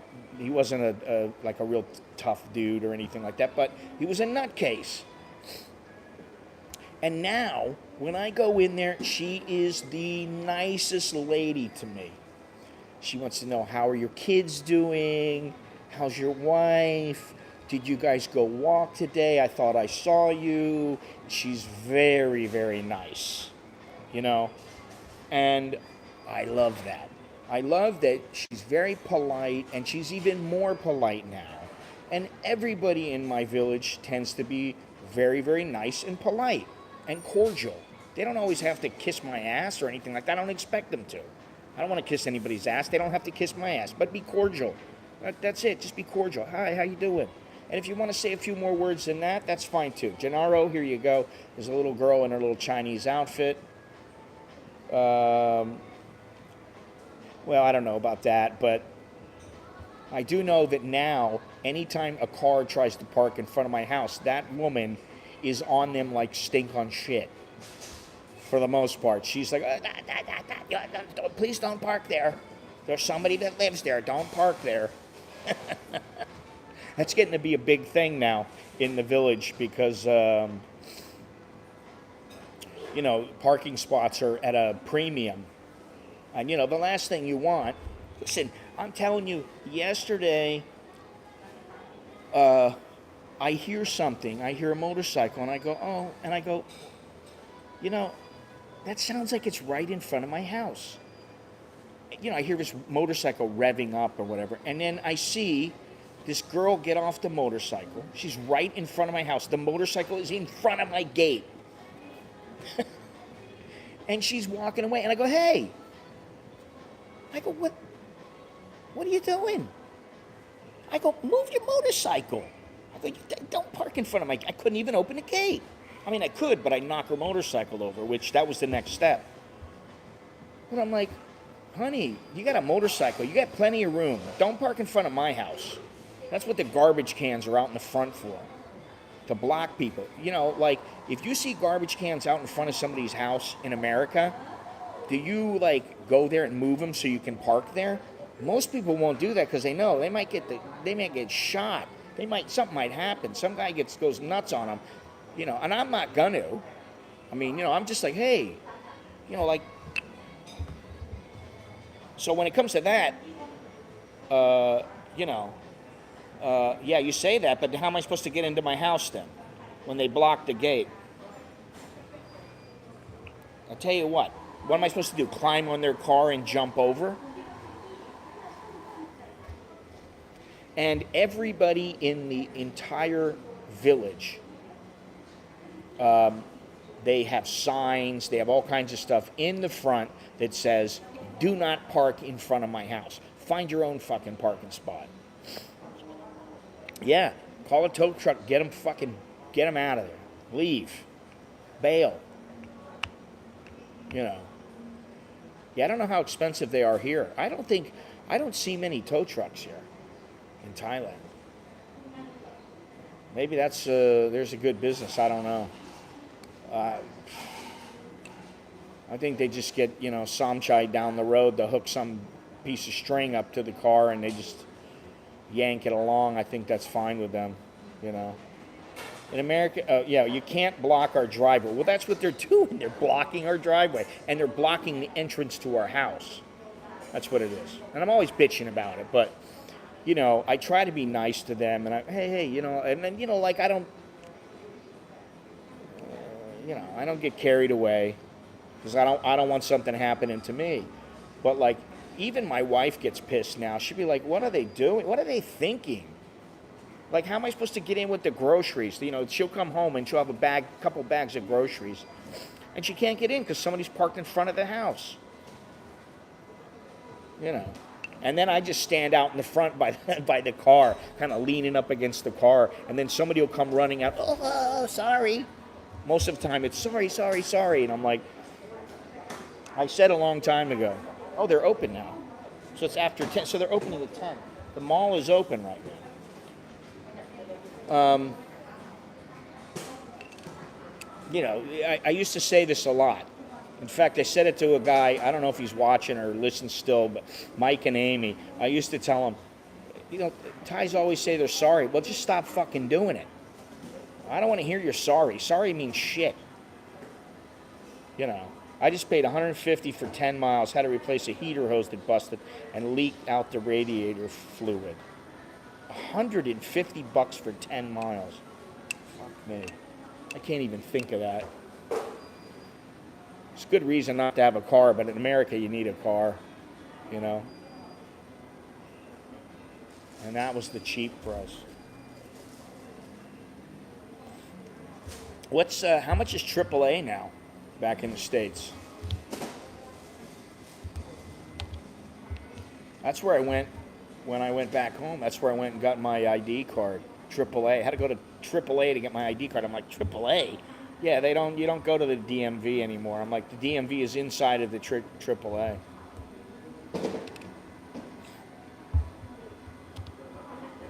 Your electricity bill is $200. Well, believe me, mine's not far behind yours, Monash. I don't have a motorbike. For what? I don't need one. I've thought about getting one, but the thought of me going down on it here in Bangkok and getting smushed by a car is enough for me to stop. If I was out, somewhere, Prachuap or Koh Samui or somewhere like that, I would probably get one.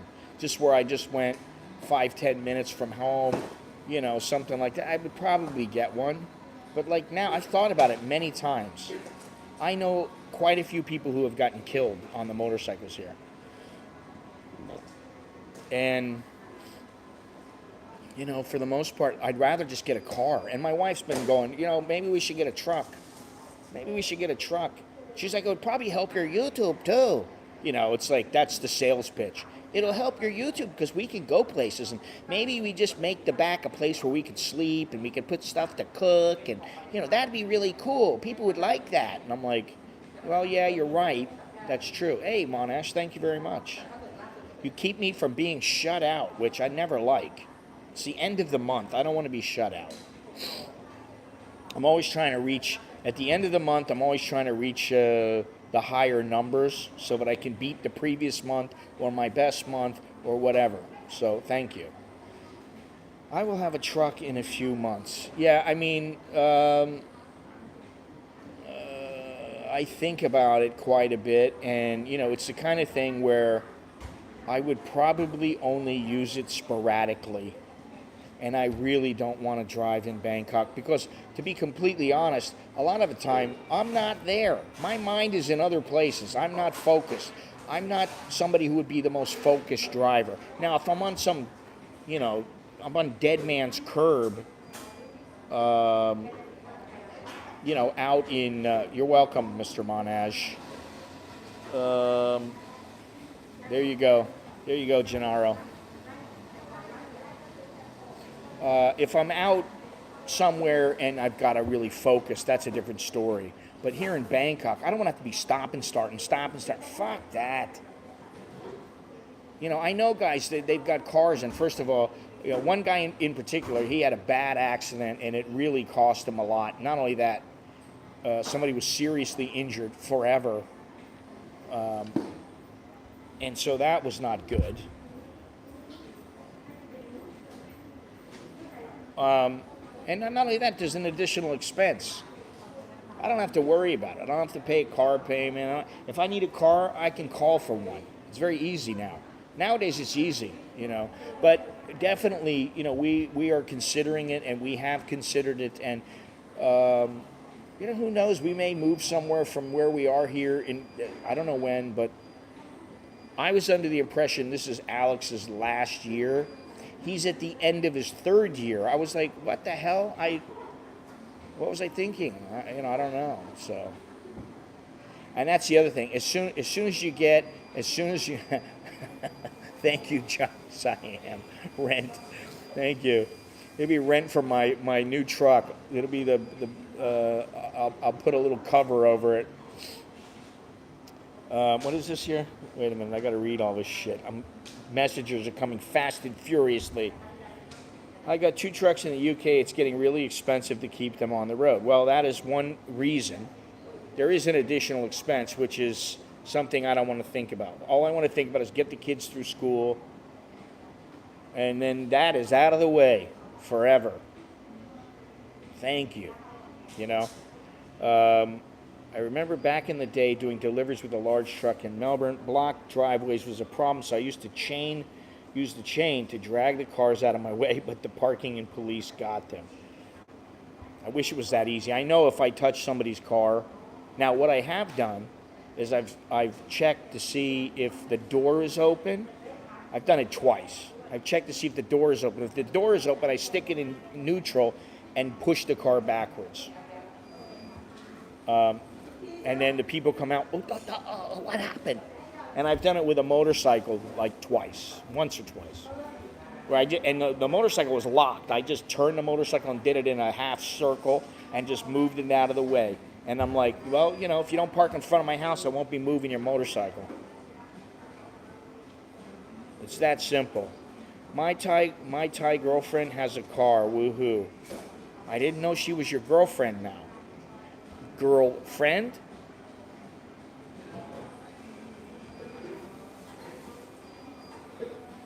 When you get older, it's okay to call them girlfriend, though.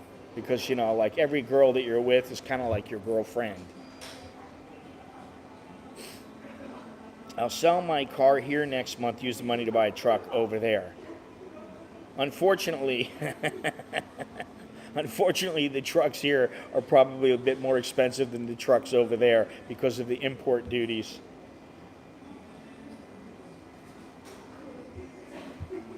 Shut up. Road tax is $280 a year in the UK. That's fucking ridiculous, man.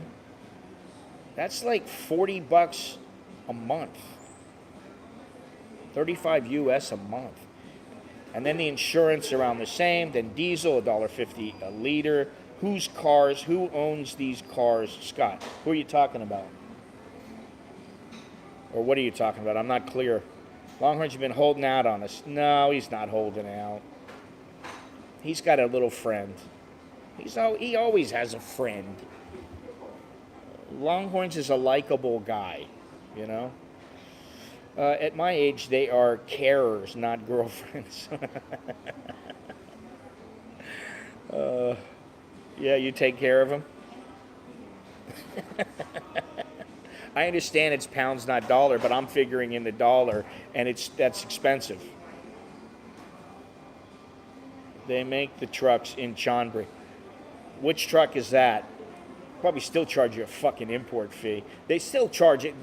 They're not cheap. The only ones that I think are cheap are the Isuzu, the little Isuzus. $1,500 a year. Give us the coconuts, girl, back. One of these days I'll bring you back over there. You can check it out. The coconut girl.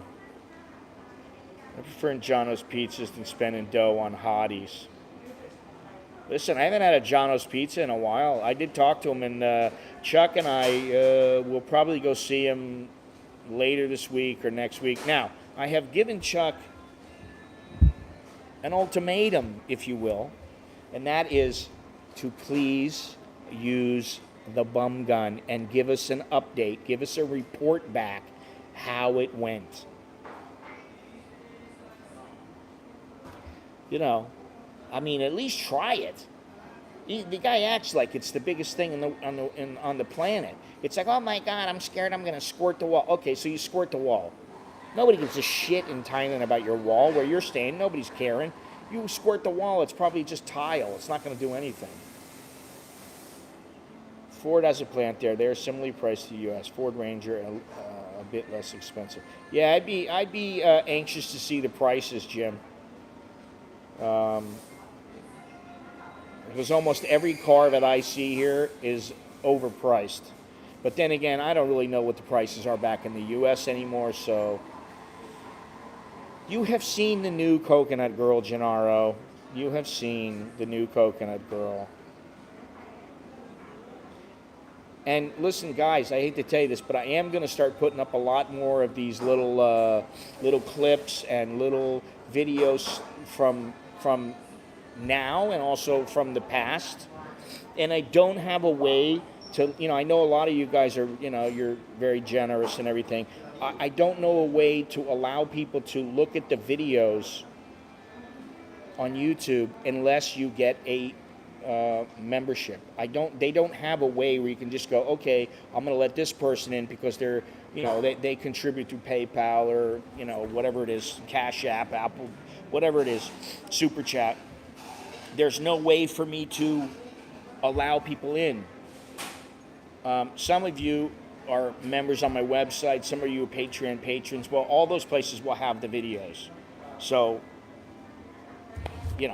it's only $1.99, and while that really doesn't translate in that much money to me, and I know it's a pain in the ass, it does help. It will help you in the long run, just because it'll make things easier to see shit that other people aren't going to see. So, there's my pitch. A Toyota Corolla hybrid. Eyebrow girl needs hottie-scaping. Well, listen, one of these days, maybe, I don't know if I'm going to stream tomorrow. I've been streaming like every day, and somehow I managed to do it.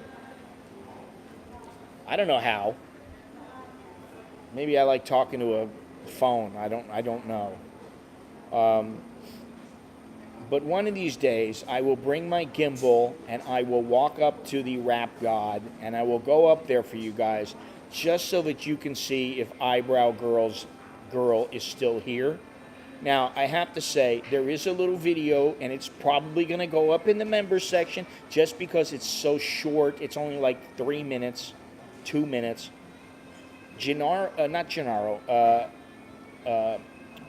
Jono recommended that I get a piece of cheesecake from 7-Eleven. Now, he told me it was 29 baht. It was actually 39 baht. He's old. He forgets. I'll cut him some slack. He said, I told him about the piece of cheesecake. It was the best cheesecake I've ever eaten. He was telling me about the different kinds of cheesecake and how they're cooked and blah, blah, blah, because he does know a lot about cooking. But he said, listen, I picked up some cheesecake at 7-Eleven before. You ought to give it a try. So I decided I'm going to try it out. So I got a piece yesterday. Now, there's a little sexiness in the one coming up tonight, Johnny. There's, 30 seconds of sexiness. But the cheesecake one, I haven't even made the video or whatever, but I had the piece of cheesecake yesterday, and it wasn't bad. It was nowhere near as good as the one from La Mesa, but it wasn't bad at all. And for 39 baht, which is like $1.20, something like that. I don't know. Depends on what the baht is. 39 baht. It's not even $1.20. It's like $1.05 or something. $1.10. It was pretty good, but it was not as good as La Mesa's cheesecake, which honestly, I would match that up against, and I'm not just pushing La Mesa, has nothing to do with La Mesa, it's the person who cooked it, it's the way that it tastes. I don't think I've ever seen or heard about a piece of cheesecake that would top that. Ever, anywhere. That's got to be one of the best pieces of cheesecake anywhere in Thailand for sure, in Asia for sure. And I'm going to be checking that out, but I got to watch how much cheesecake I eat. You know, I've been doing real well with the walking and putting in the freaking 10 kilometers to 15 kilometers a day, which, you know, I don't consider to be fun anymore. Gennaro, you could do a video like American Pie with Thai cheesecake.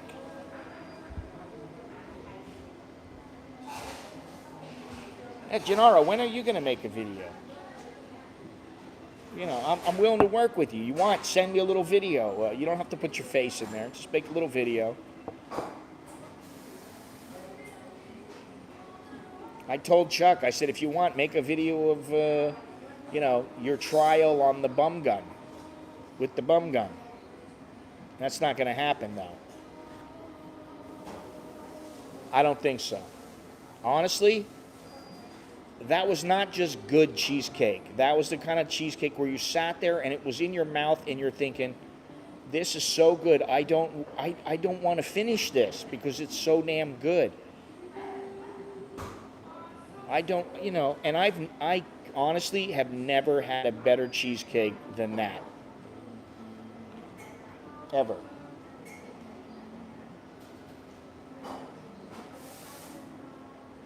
When I get there, I will be the official Isan correspondent. Okay, that sounds good. You can let me know what kind of cheesecake you find up there. I still want to go, listen, you know, things are a little different right now, but the kayaking is that's gonna happen. Everything's gonna happen. It always happens a little bit slower. The problem is I open my mouth and then I want to do things and something changes and then it's like, all right, well, I'm going to do it, but it's going to be a while.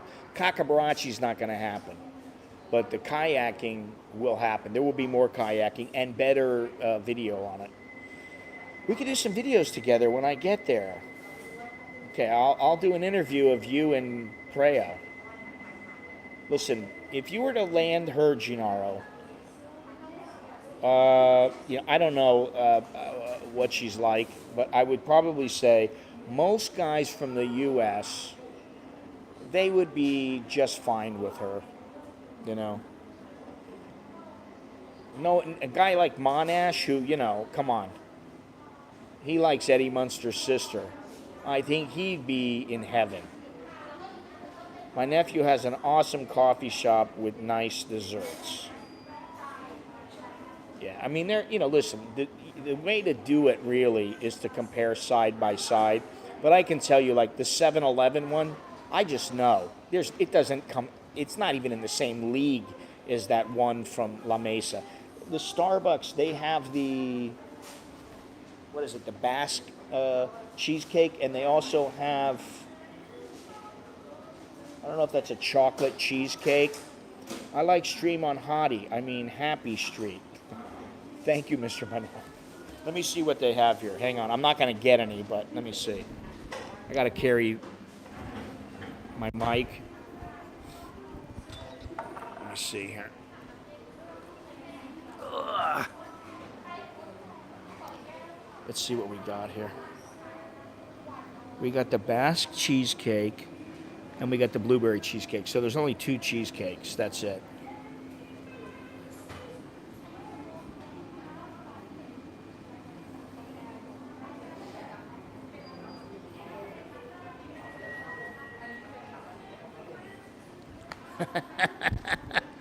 He's the one who bar finds the mama son. That's funny.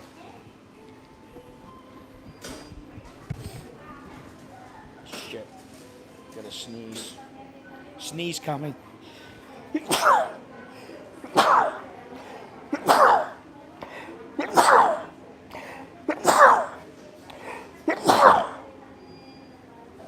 5. Only 5. I've had the blueberry before. I've had them both. They don't compare. They're about 3 notches lower than the La Mesa cheesecake. The Preo cheesecake. Leave it to Gennaro to come up with something like that. You know, listen, Gennaro, let me give you a little advice. The exterior, the outer, the outer person, the beauty. It might be there. However, the inside, the mental aspect her, of her in a relationship with you, I don't know how that would be. I'm going to say you might have some problems, and not because of you.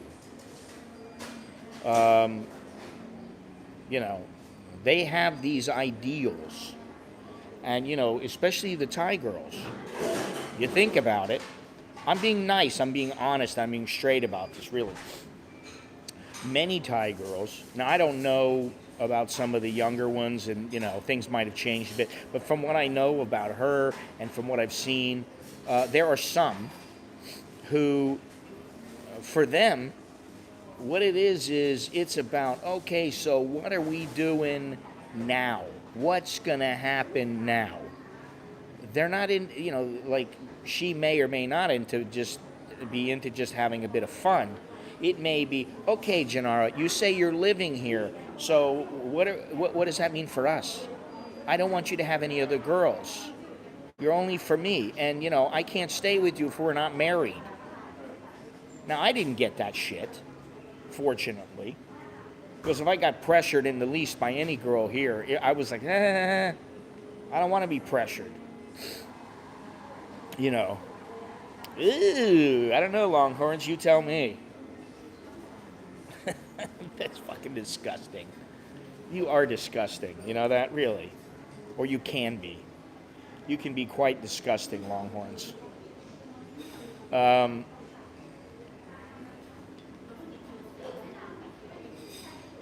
So I think, especially, I think she said she's 24 now. I think she turned 24.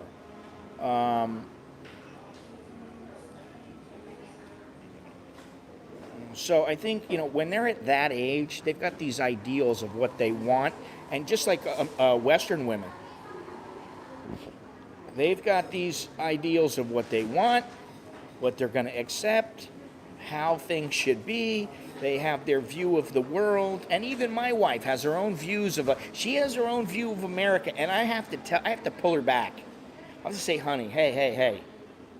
You know about America from your vacation there, where really we didn't want for anything. We wanted to go somewhere, we went. We wanted to stay in a nice place. Well, we were staying in a nice place. We were staying with my parents. I mean, and we had our own room, and everything was great, right? But working there,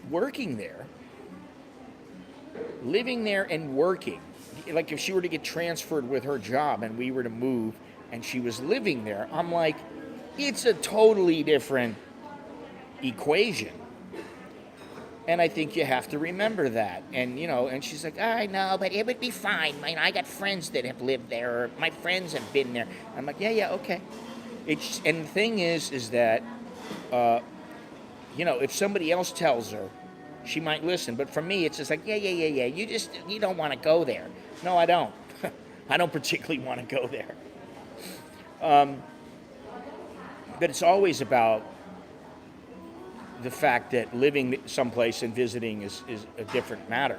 It's just different. And, you go on a vacation and everything is pretty much taken care of. I mean, it's not like, I have to pay for food when I'm staying with my parents. We're staying with our parents, All right, Johnny, take care, huh? Be good, if you can. So it's much different than when you got to worry about driving back and forth every day to work. Are you going to be safe? And, how much are you making? Are you going to get shit from the people that you work with? Are they going to understand you? And it's like, when you start thinking about all those things, it's quite a bit different.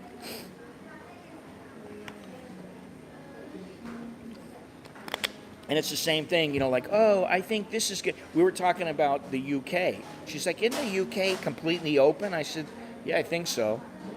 She's like, so that means we could go there? And I said, well, yeah. I don't know that you want to. Not right now. And she's like, why not? I'm like, listen, you might like London, you might like parts of the UK, you know. Hey, thank you very much there, Thailand Discovery. I appreciate that. Good. I kind of hope this is like a kind of like a podcast kind of thing. But thank you and Choke D. So what was I saying there? Yeah, you know, like I say, you want to go there? Okay, yeah, I've been there many times. I'm like, yeah, I could have some fun. I still know some people there. We could have a good time. You would like it. Well, you want to live there? I don't think so. I'm like, you're going to want to come running back to Thailand. Believe me. You're going to be like, oh, I need my curry. I can't find the curry that I want here. It sucks. And the Thai food is not the same here. And, you know, I don't understand this. I don't understand that. You know. So, anyway, I don't know what my point is. You know, and that's the thing. She will remember. I'm talking about memories and things like that.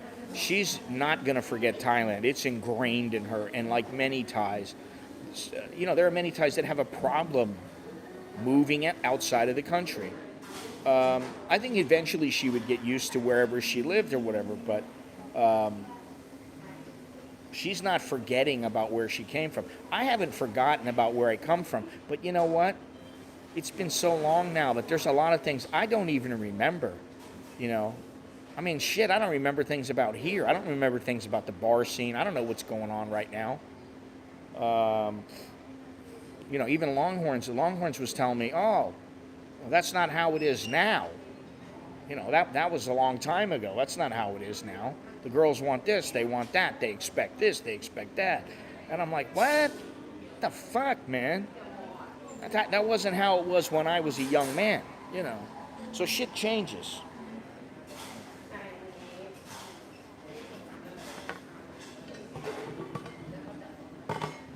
Oh, believe me, Preo would make you understand, Gennaro. And you would be like, oh. I mean, you know, once you got done with the fun stuff, which you know what I mean. Once you're done with the fun stuff, with the fun activities, then it would be like, do you think that we're ever going to get married? My mother wants to meet you. Do you want to meet my mother? Listen, I want to go back home. I haven't been there. Will you come with me? Can you drive me? Will you pay for everything?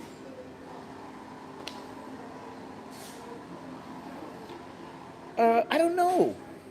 You know, listen, I've talked to many people about Ecuador and what it would be like to open up a place like a little guest house / restaurant. And most people think if it was a restaurant and you know, she could settle on a few different items and, you know, not have a big menu. She's she's an entrepreneur, man. She knows how to make money. She always has. And I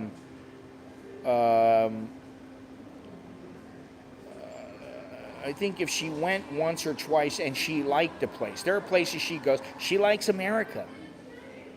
She liked Singapore. Now, she wouldn't want to live in Singapore, but she liked Singapore. She didn't dislike Bali, but she's like, I don't think I'd want to live there. I'm like, really? I was surprised because I thought she had a lot of fun. She's like, yeah, I had a lot of fun, but it doesn't mean I want to live there. But Ecuador, I don't know. That's why she'd have to take a trip there. But she has thought about it. She likes the thought of how easy it is to do things there, about how the government is more, and I really want to sit down, and I'm going to do this. It might take me a little bit of time, but I'm going to sit down and I'm going to match up Thailand and Ecuador. And I'm going to look at some things like, you know, insurance, visas, residency, the costs, things like that. And I'm going to look at it from what I know about Ecuador and from what I know about here. And I'm going to see which place, is Ecuador really as good as Thailand? Is it better? Or does it not compare at all? But as far as she goes, it's about how she feels when she's there. Does she like it? She likes modern, clean places. If she sees a shithole, she's going to be like, ugh, I don't want to be here. Yeah. Miss Thick. I knew somebody would catch that. You guys never miss a trick, do you?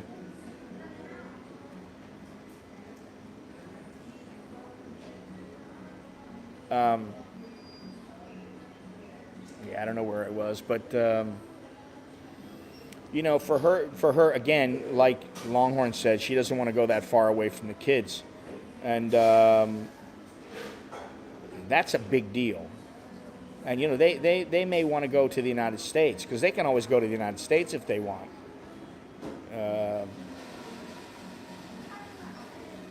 Now, if they were in the United States and they're a few hours away, 4 or 5 hours away by flight, by air, yeah, she probably would do it if she liked Ecuador. But the more I get down and think about it, and I want to do a video about this, I'm not quite sure that really I would want to even do it.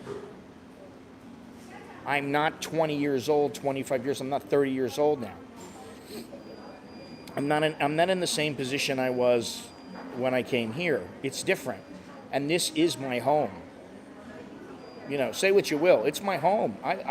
There's something about Thailand that I do love. There are a lot of things that I'm like, I'll give it a hard time, and I'll be like, well, that's not perfect, and this isn't perfect. But it's easy to nitpick. It's easy to look in the rearview mirror. But there are a shitload of good things about this place. And let me tell you something. She and I were talking about this. I don't love our neighborhood. I don't love the way that it looks. There are parts of the neighborhood that look very, very nice, and they look money. They look like, hey, people got money here. And this is a nice, clean area, and it's a nice neighborhood. And then, you go 5 minutes to the north, and it's like there's garbage everywhere, and you're like, what the fuck are these people thinking? Why don't they clean up? Why don't they have somebody take care of this and make the place look better? We're walking along today, and we looked at the canal, and I go, look at this shit. There's just scum floating in the water, and there's stuff floating in the water, and I'm like, oh my God. I'm like, imagine falling into that. Yeah, the grass is always greener. Now, that doesn't necessarily mean that the grass might be less green going to Ecuador or to Portugal or somewhere like that. It just might be different. It might be just as green, but it's a different shade of green, and that's the way I like to think of it. So, it's like, really, what's the benefit? Well, if there are benefits, I'm going to find out about them. It still doesn't mean that I would do it, and that's a huge move. That's a huge ordeal to do something like that. And what she and I were talking about is that, if it's a part-time thing, that's different. And that's why I like what Longhorns does, although I think he wants to make it full-time here. I like what Soy Dog Cowboy does. I like what Jono has done. And, Jono and I were talking about it, and about how, while my neighborhood is not perfect, it is, I go outside, I say hello to my neighbors. Yeah, same, but different, exactly. I go next door, or I go, across the street, or I go down the street in my village. People say hello to me. They wave. Just this morning, me and my wife, we were coming back, and she goes, oh, we should get some fruit over here. And there's a lady that I don't usually go to her because I just don't stop and get fruit there. I let my wife do it, or I pick up fruit somewhere else. She goes, oh, we should get some fruit from this lady. Oh, by the way, I need some garlic. We're out of garlic. I said, okay. We go up to the lady, and she and I are talking. My wife and I are talking. And the lady says, your English is so good, to my wife. And she says it in Thai. Your English is so good. And she goes, we've been together for more than 20 years. She goes, and I spoke English before I even knew him. And she goes, so my English has gotten a little bit better.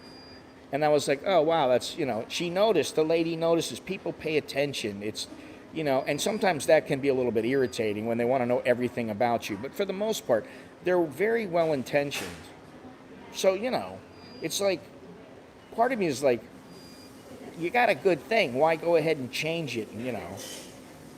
It's like if you got a wife and you're like, oh my God, my wife is so good. But, I'm not sure. And then you say, fuck it, I'm going with this other girl. Well, now you changed, and you know what? You weren't really sure. When really, you were in a good place. Why would you change it, Hello, yes, hell yes, I want to make it full time. Eventually that plane is going to crash. Yeah, especially with fucking Biden in there for another 3 years. Ties do make you feel welcome. Some of it may be superficial, but I think most of the warmth is genuine, especially if you speak some of the lingo. Yes, I think so. I think sometimes, I think sometimes it's superficial, especially in places, tourist areas and that kind of thing. I've heard the same thing about Ecuador, where people they're burnt out in the tourist areas where so they get all these tourists, and one thing that I did hear is that in Ecuador, just like here,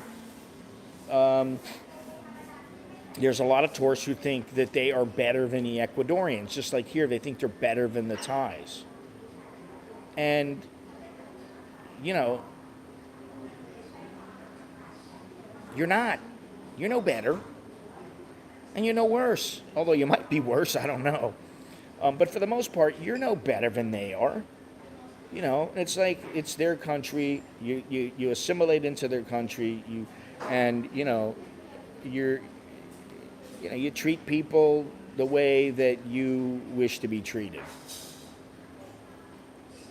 And apparently over there, as is the case here, there are some people who they tend to think that because, maybe somebody doesn't speak English here or there, or because somebody doesn't do what they want, that they can just pounce all over them and get all over them about something, and they don't have to treat them well, and that's just not right, I really like our neighborhood. The head of the village will always stop to talk with me when she sees me in the yard.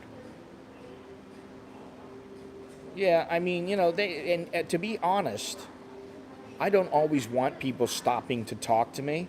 But it does seem like, at least in my neighborhood, most of them, they got a pretty good idea about if you really are in the mood to talk or you have time. They can sense, they can sense it. Today I was on the motorcycle and the guy goes, oh, I haven't seen you in a while. He goes, your wife told me about, how you guys are walking back and forth to the park now. And you didn't want to use that other driver, He goes, but I'm around. You can use me whenever you need me. And I said, okay, well, thanks. I appreciate that. He's like, how far are you walking every day? And, he genuinely wanted to know, And then I told him, oh, well, things are a little different now. I used to run what I'm walking, and now I can't really do that.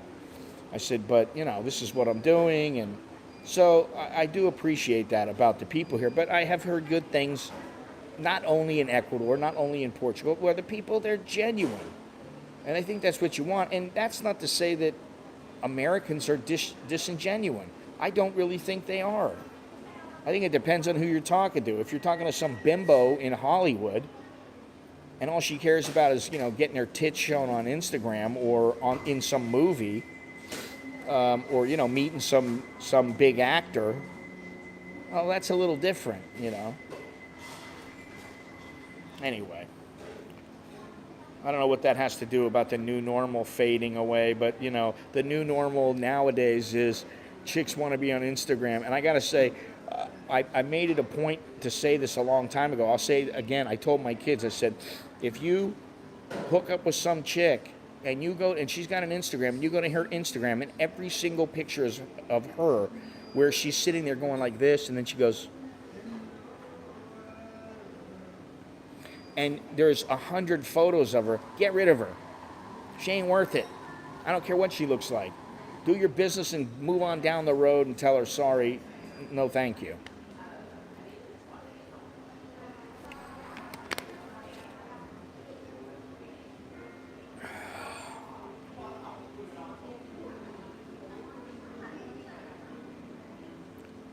We'll all be gone soon enough. Be nice and help out if you can. Yeah, I mean, I think that's a good way to live. I'm not always the nicest person. I'm not always the most friendly person, but I'm not usually unfriendly for no reason or mean to somebody for no reason. And I don't want to be that way, you know. So, especially when their photos use a filter. Yeah, I mean, that's another thing. It's like, what do you think? You think people that when they see you in real life, they're not going to go, she doesn't look like that. Yeah, I think that is Mook. Because she said hello to me. And I can't see who it is. But I think, just from looking at her, I think that's one of the other barista.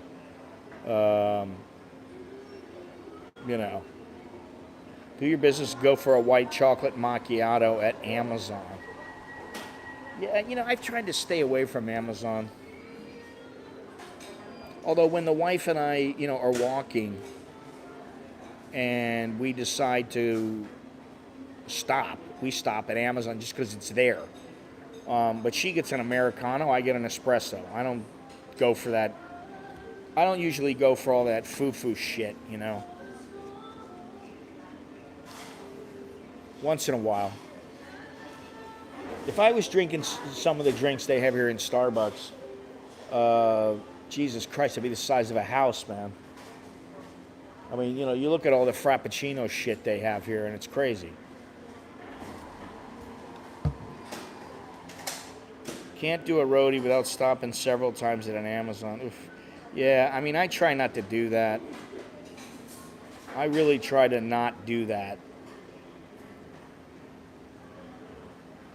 I try to go to one place, get a coffee. I go with I carry the coffee with me, and makes it a little bit easier.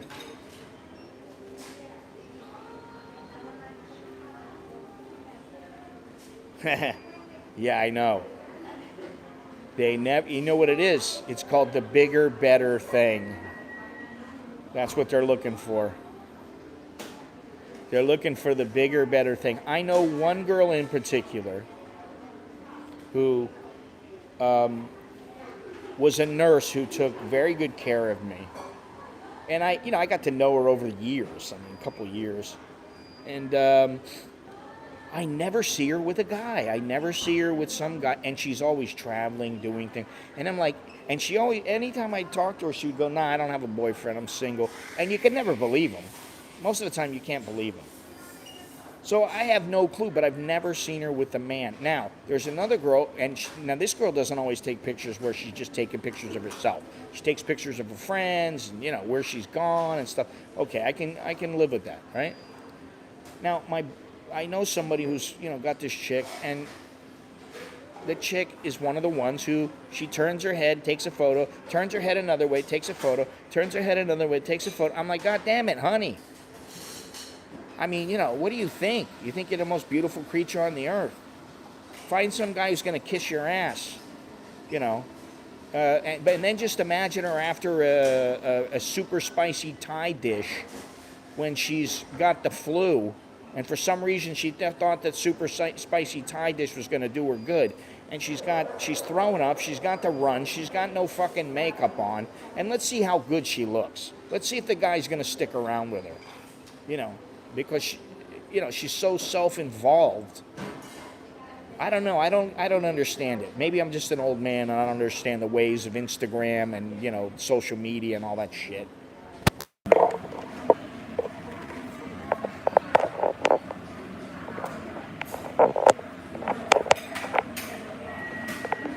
Maybe I'm just a prick. I don't know.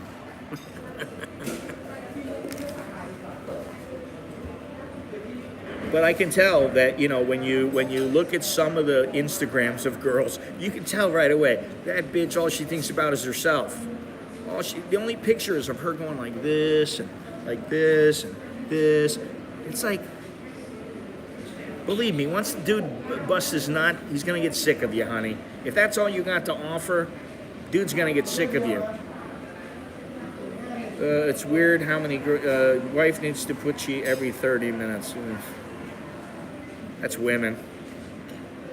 It's the found but still looking for better problem. Those girls will only ever love themselves. They're competing for breeding rights, and that's what it comes down to. And social media has amplified that. Yeah, and you know what? I'm damn glad that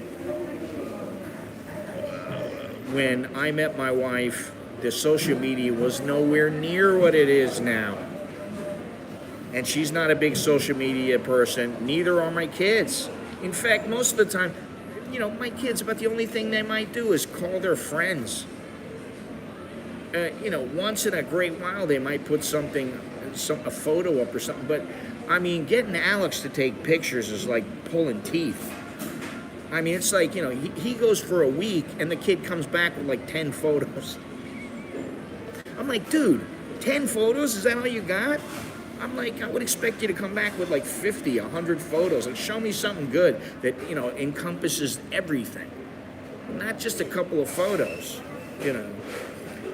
It's narcissism at its really finest, really. It becomes disgusting. And then you wonder why some of the women back in the States, they think that every guy's got to kiss their ass. It's because guys online are telling them how beautiful they are. And maybe they are, but you know what? When you start telling a chick and you start kissing her ass and kissing up to her and telling her how beautiful she is, you know, it's like, okay, listen, if you already got her, honey, I love you, you're so beautiful. Okay, I understand that to a small degree. I can understand doing that. You know, I love you, okay. But like, if you're not even with the chick and you're talking to some chick online, fuck that. I don't know, you know. I just have never been the kind of guy that I want to acknowledge that. And you know, the Thai girls, they don't do it to me anymore. But they used to. A lot of them used to ask me, and I think they did it here when I first started coming here. These girls actually asked me, "So am I? So am I? You know, am I beautiful? Is she beautiful?" And I'd be like, "If you were beautiful, you'd be walking on a fucking catwalk, honey. You know, you'd be in Paris and Milan, and you'd be showing your body, walking down, you know, you probably would be. You wouldn't be working in Starbucks. You wouldn't be working at fucking Boots Pharmacy or something like that. You know, now maybe, you know, better things are on the way for them, but that's, you know, my point is the vast majority of them, if they're 25, you know, and they're like a cashier at, what the hell's the name of this market? Fresh Mart. And they're a cashier at Fresh Mart. And they already popped out a kid. They might have a lovely face. They might actually be, you know, kind of beautiful. But if they're that beautiful, they wouldn't be a cashier at Fresh Mart. You know, I don't know. I think what Carl is saying is what I'm trying to get at. You don't want to put them at a pedestal.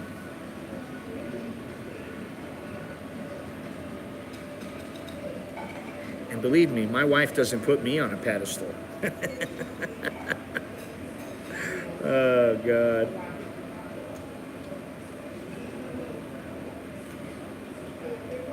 There goes your girl, Gennaro.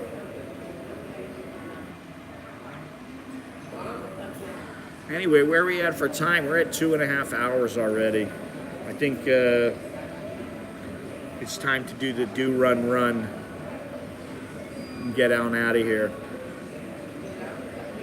Appreciate everybody watching and joining in the lively conversation. Is the old normal fading away forever? Maybe. It might. Depends on where you are in the world. I mean, that's all I can say about that. But my memory is leaving me, and all I'm looking forward to is, you know, hey, can I do what I want to do? Am I able to do what I want to do? That's all that's important. Can I go somewhere without somebody sticking their thumb up my ass, doing an anal swab on me to make sure I don't have the virus? It's narcissistic because they think they have to be that way because other women are doing the Instagram thing. Yeah.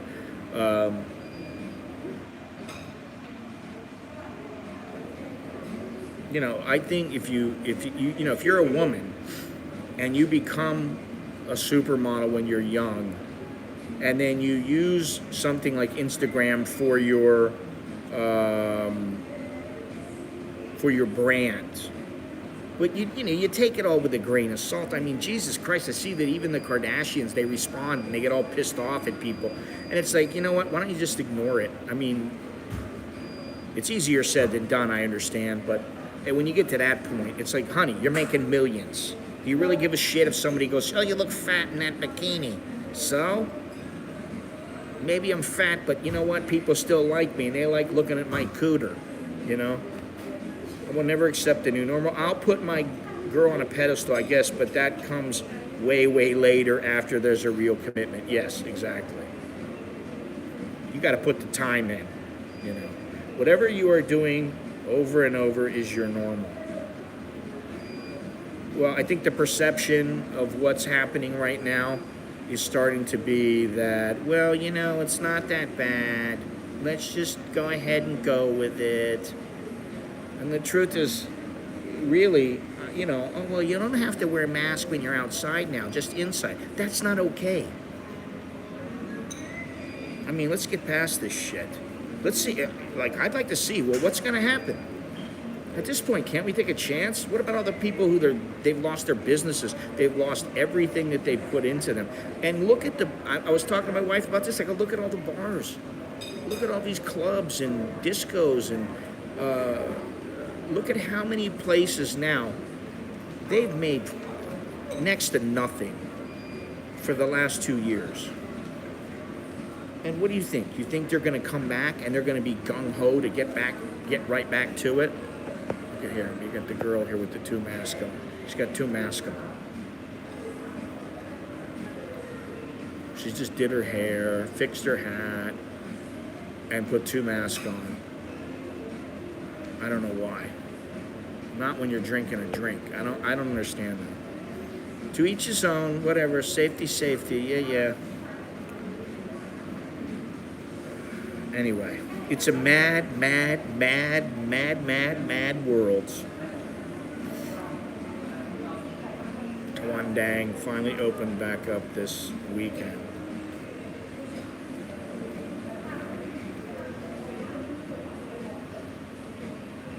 I'm not a big club goer. I don't need to go to clubs. But from the standpoint of their businesses. And, you're basically just forcing them to go out of business because of safety. And now it comes off. And it's going to go right back on. It's both of them. There it goes. Wow.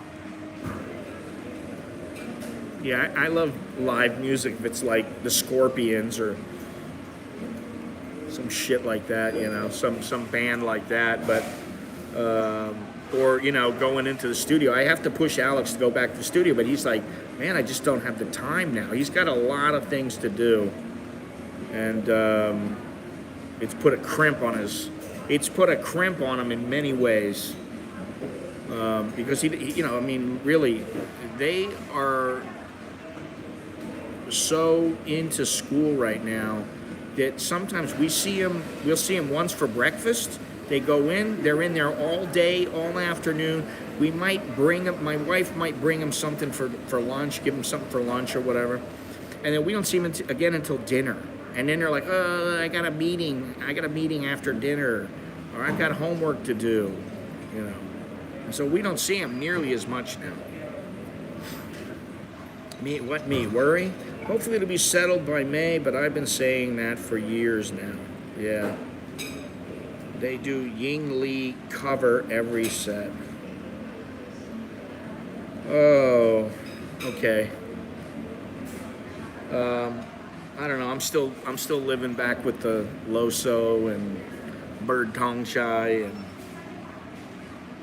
Carabao and what the hell's that guy's a Thai Ton of Wood.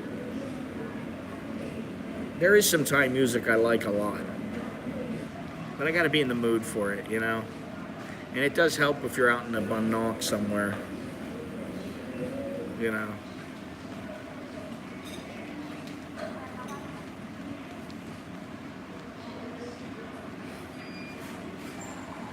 What the hell was that body slam?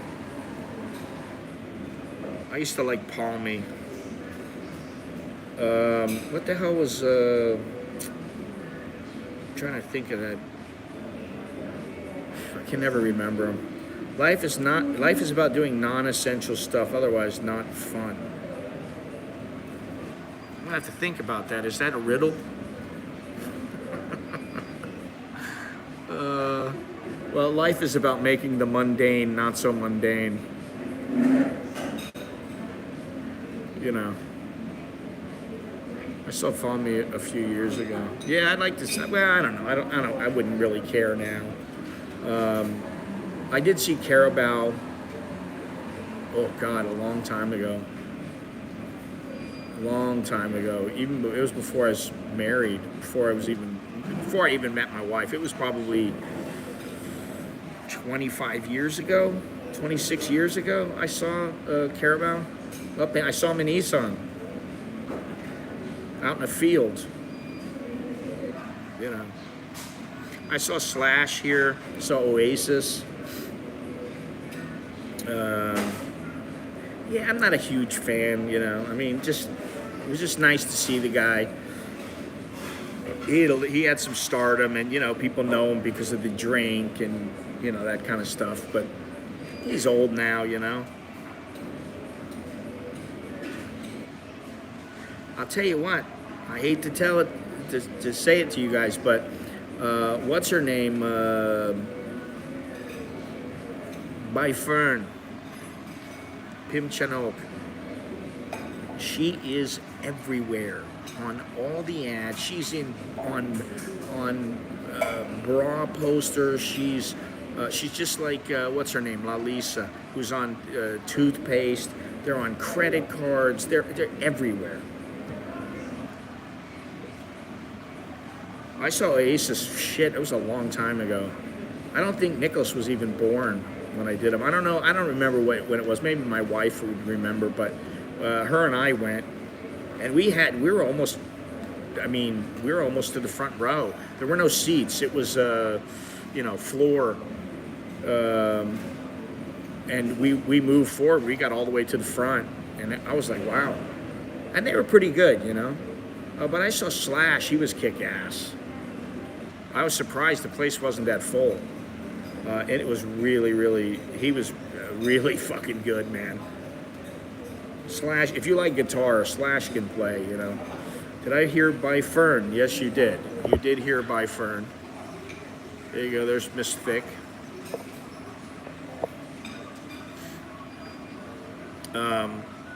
She's everywhere. By Fern is everywhere. Tomorrow I'm meeting my friend at his parents' house for his dad's birthday and steak and beer. Been welcoming me in their house since I was a little rascal. Where did the time go? Yeah, I know. Time flies. It zooms by, and before you know it, you'll be 50, 60. Oh my God, By Fern? 4 million? 5 million? I don't know. 8 million? I don't know. I asked my wife. My wife said to me, I said, you think By Fern would ever go on my live stream? I was just joking around. And she goes, you'd have to pay her for like $1 million baht for like 10 minutes. And I'm like, well, we know that ain't gonna happen. It's not justifiable. It's not a good business move.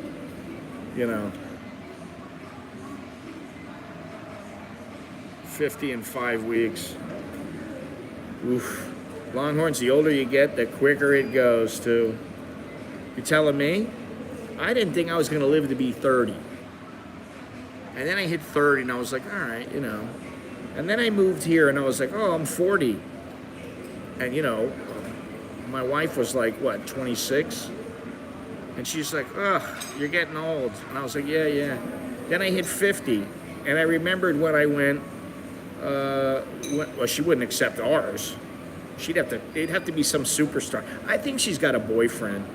And you know, who knows what's going on between them, but she's filthy rich, man. That chick she's got big dough, man. She comes from a good family, a family of money, and she's got big dough. They pay her huge. Listen, Nicholas did I talked about this before, but Nicholas did, hey Dallo, Nicholas did a commercial when he was about 4 or 5 years old. He did it for Care baby powder. I don't know why they picked him. I refused to go with my wife because the first time I went, it was such a clusterfuck. And I was just like, hey, you know, like, what the hell's going on here? Does anybody know? Oh, shh, be quiet. Don't make a problem. And I was like, And so then I just said, you know what? Fuck it. You take them. Have at it. I'm not going along. I don't want to deal with this bullshit. It's just like going to their school. I never liked going to their school. Yeah, we'll all meet up in the sky, hopefully. I never liked going to their school because I didn't like the vibe there. I was like, you know, hey, I expect a little bit more. I expect a little better. Maybe my expectations were too high, but I don't think so. And so I never really liked that. So anyway, one day she comes home and she goes, hey, he got the part. And I go, what? He got the part. So we got to go for a photo shoot. I said, oh, all right. He goes and does this photo shoot. It was many years ago, like I said. And they take his photograph and they do a little video, he was in a commercial. And they have this little thing up, and we have like 1 or 2 of them still saved, and we have one framed where it was some contest, and his little thing was they put glasses on him, so he looked like this little studious, sweet little boy. How they got that, I don't know. And and he says, "Tuk tong nakap, 1 ล้านบาท, tuk tong nakap." That's all he did. Okay? He got 180,000 baht for that. And I was like, what? 180,000? 180,000, and it took about 6 hours. You know, plus going there and coming back. It took about 6 hours. 180,000. Now, he's just some little rugrat. Cute rugrat, but has no name, no brand, nothing. She's huge. So imagine what she's making in a day. She's probably making a couple million in one day. You know. So she's making big dough. She's worth a lot. So you know, either she's not getting anything and they're lying about it and saying, oh, he gave me this huge diamond ring and he gave me 20 million baht, and it's all bullshit. Or, you know, she's actually getting whatever she's getting. And if it ever comes out, well, then great. I'd like to know what it is. But there have been stars that have gotten, 10 million baht and that kind of stuff. She's cute, but I don't know. She is a goofy one. She's goofy, man. If you ever watch her, you watch her like on her little Instagrams and stuff like that. She's goofy as hell. She's just having a good time. She's a young chick. She's just having a good time, playing around. She's like going, fucking A, man. But I've never imagined they'd pay me this kind of bread. I forget the name of the movie I saw her in that I liked her in. It was so good. I really liked it. I was like, it was a show. Can't remember what the name of the show was. I try not to watch too much Thai TV, Korean TV, Japanese TV, unless it is like top notch. Like Squid Game, I was like, okay, I'll watch that. I just wanted to see what it was like. I watched an episode, I was like, all right, let me watch another one. Then I was hooked. Now I'm like, okay, when is the next season coming out? But, my wife and my kids will watch. My wife was watching some Korean zombie movie this morning or last night. I was like, what's this you're watching? She goes, I don't know, zombie. I was like, this Korean thing. I saw the letters. I'm like, Korean. Yeah, yeah. I go, what is it? I don't know, some show. The guy's a zombie. Yep.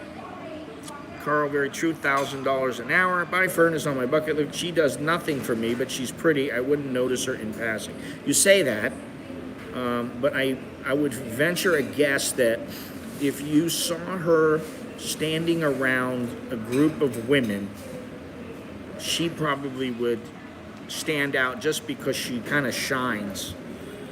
You know, she's not the sexiest thing. She's cute, but you know, she does the job. Well, actually, now I don't know. They could have touched up the Hooters for her bra ad, but she is on a.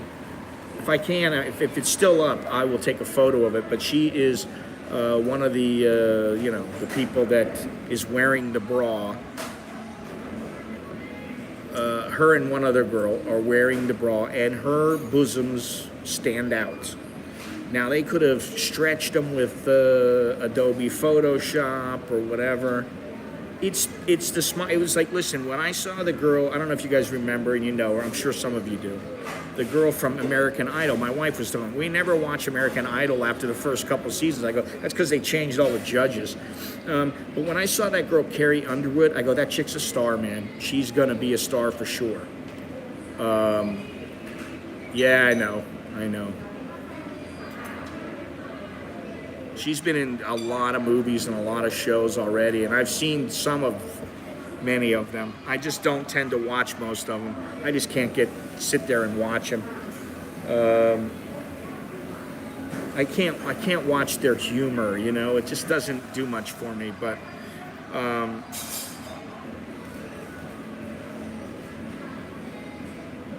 yeah, she has the X factor.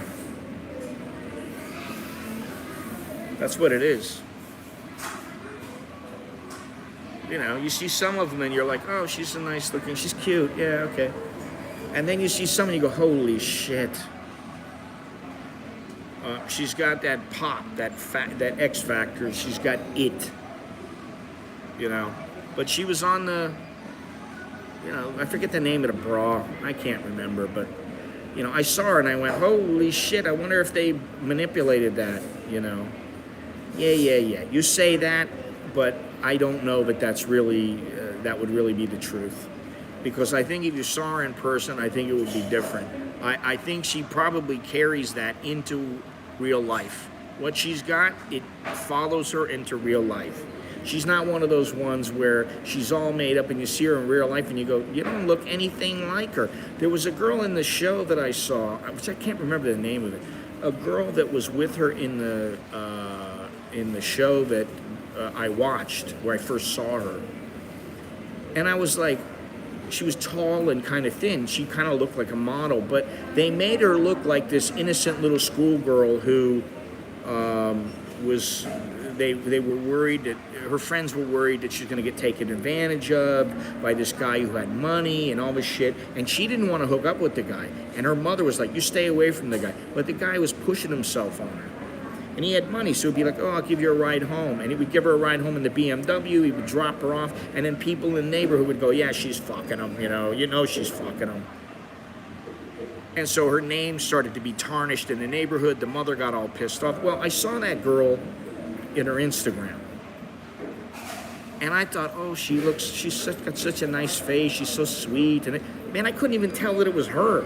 And then I was like, look at this chick, man. She's wearing she's like a punk kind of chick. Like, I don't even know what you call them, you know, like the way they dress now, you know, like the baggy pants and like the half-top shirt showing her breasts and, you know, like makeup with, just, you know, like the little sparkles all over her eyes and her hair is in pink and purple. And I was like, what the fuck is this?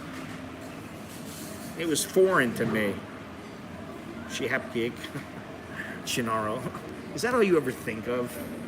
Jesus Christ. Worse than me, man. There are plenty of gorgeous girls. Well, that's true. There are. And, you know, that's the thing. I see one and I go, really, I'll see one. And it's happened many times. And she like works in a place, and I go, wow, she's a nice looking girl. And then, you know, I'll go back and it's the same girl, and I go, what the fuck was I thinking? I'm like, oh God. And then sometimes I'll see one and I go, oh, well, she is pretty fucking hot, you know. Monash, I'm sure you need the hottie rehab. It always comes down to a couple different subjects. Poop, women, and what else? Money, you know, how to live in a place. That's about that. Those are the three main topics here. They look better when you have a bag full.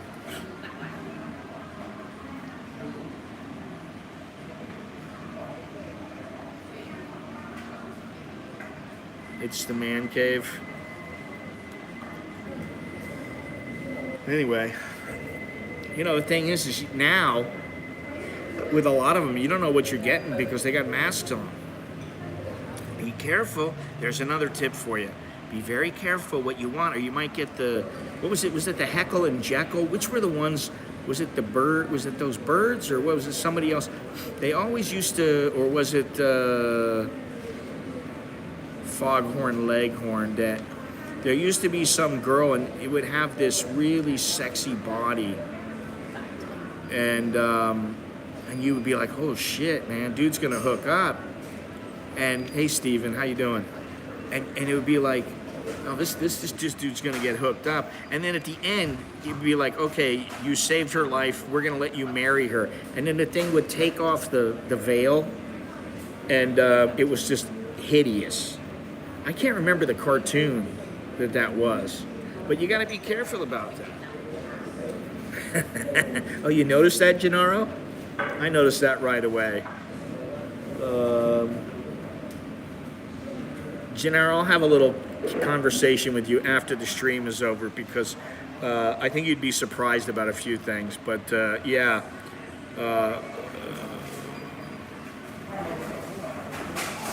I can't remember the name of that cartoon. Oh, that'd be nice, wouldn't it? Yeah, safety, you know, safety. Keep that bag over your head. I want to be safe.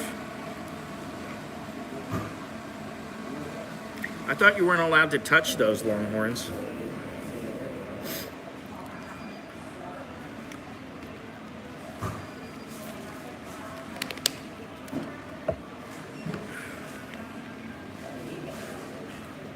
Fuck, we need some cereal, and I don't know how much dough I have. Not enough.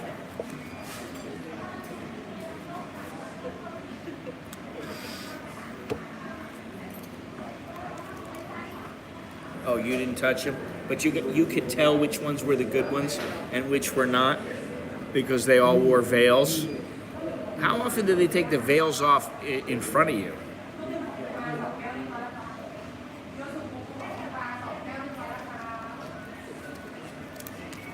It's getting lively in here.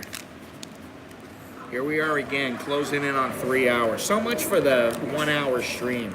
It never works.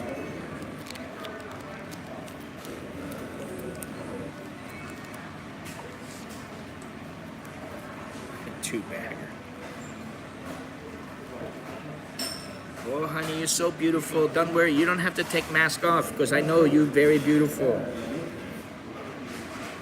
I don't know, you know, imagine you're here in Thailand and you're some young guy and you're like, oh, the girl in my class, she's so beautiful. And you're like, how the hell do you know she hasn't taken her mask off? I just have a feeling. And she takes her mask off and you're like, yeah.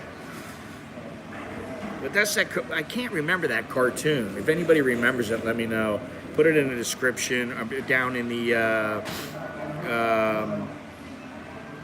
comments or in the chat or whatever. But there was a cartoon. I can't remember what it was, who it was. I could have sworn it was Heckle and Jekyll, or I don't don't know. And he would get set up.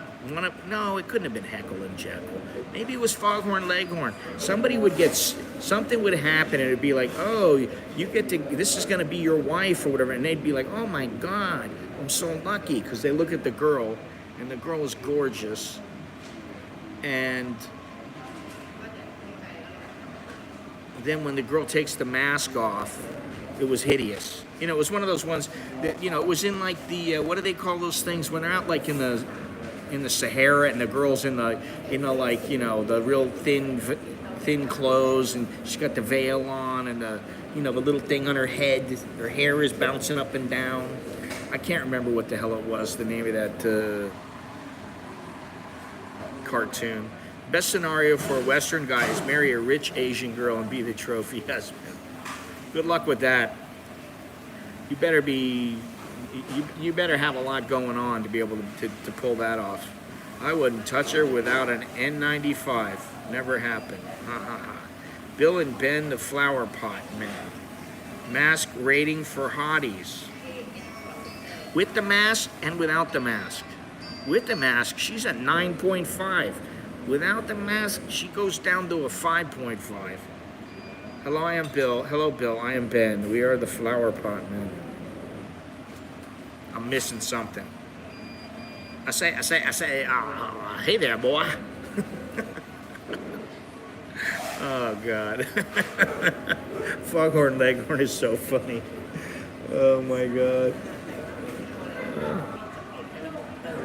Oh, wow. This chick who came in, I know exactly who she is, where she's from. She's been coming here for years. Actually, all the way back to the other Starbucks, before this Starbucks was here.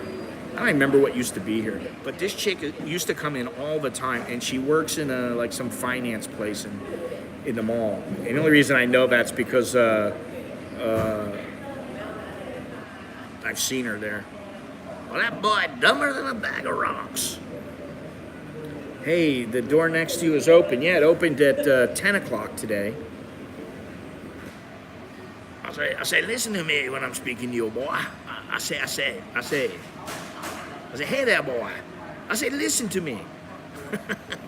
Well, that was a great cartoon. I gotta start watching cartoons again. I know Longhorns watches cartoons. I'm sure he does.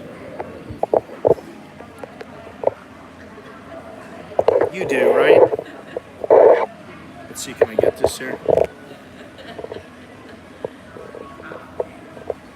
I know some of the people that have been coming to Starbucks so long that when they first started coming to Starbucks, they were young, and now they're old. And I'm serious. Now there's a chicken hawk. Cartoons may be brain dead. Yeah, I don't know. I'm trying to think of that one cartoon, the one that I'm talking about. But I do like Foghorn Leghorn. I do like Wile E. Coyote because he can never get it right.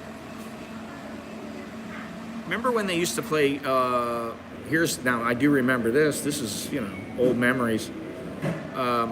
When you could go into a movie theater and before the movie they had cartoons on. Foghorn Leghorn, yeah. I say, let's bury the hatchet, but not in anybody's head, boy.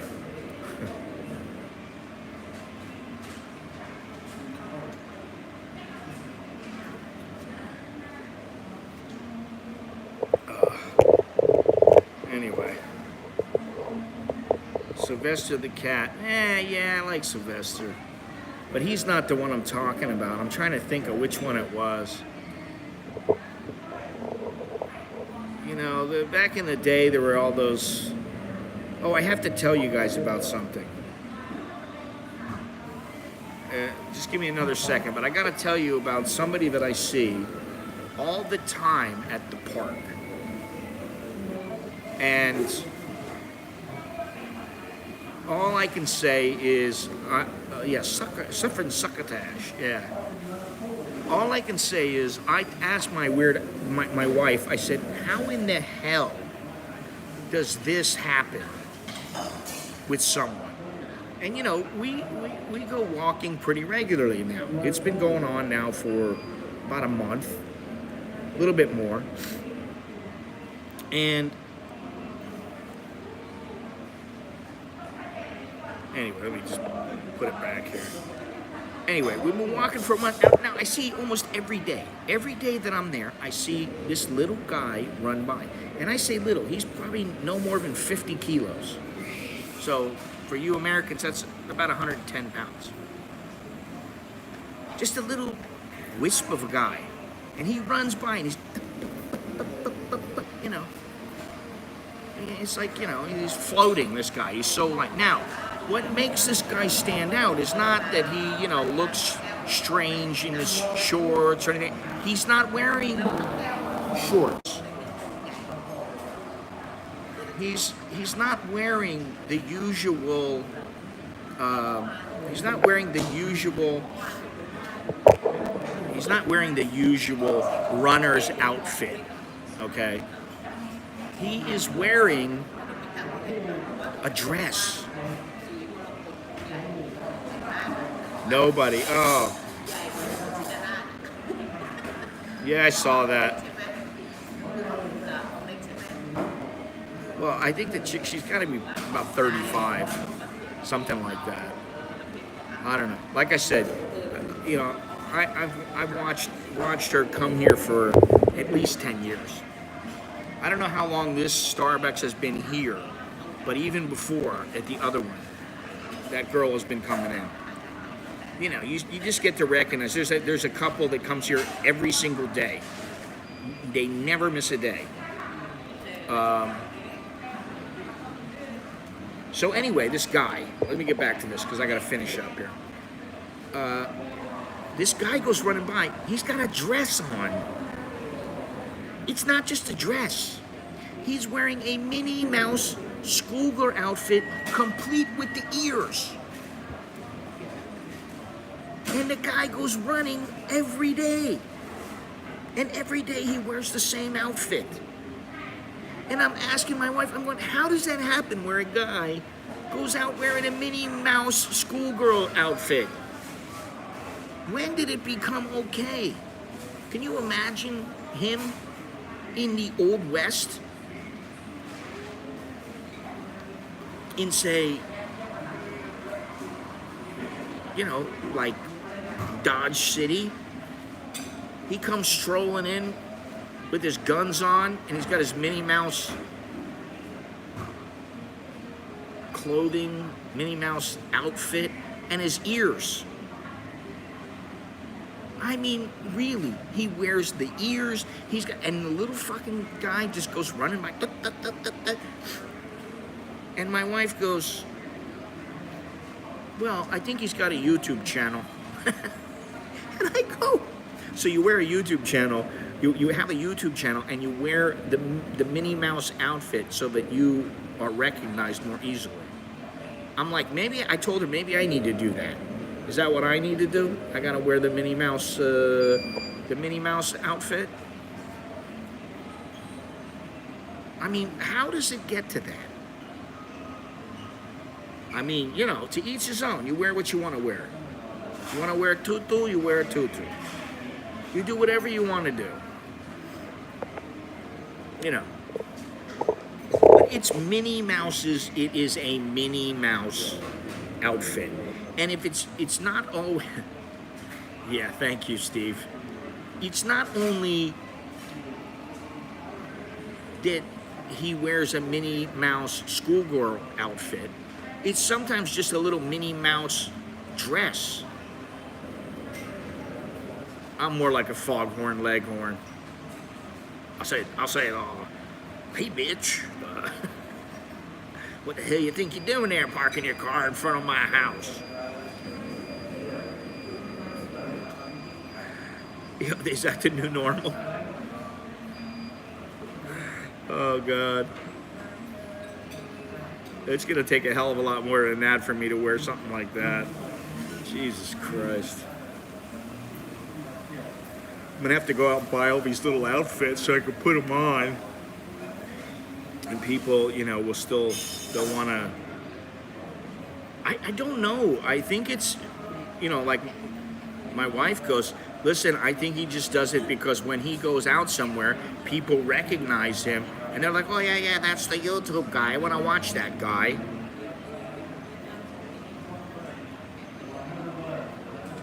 And I don't know, maybe it's Pepe Le Pew. Maybe that's the one that has the girl that's in the little, what the hell do they call those? He's out in the middle of nowhere on the desert or whatever, and the girl's got the outfit, and then she pulls off the veil, and she's ugly as hell. I forget the name of it. Let me see if I can find it real quick. If I can find it, I'll be surprised. But cartoon, woman saved. She wears a veil. Woman with sexy body is saved. She wears a veil, but when she takes it off, she's ugly.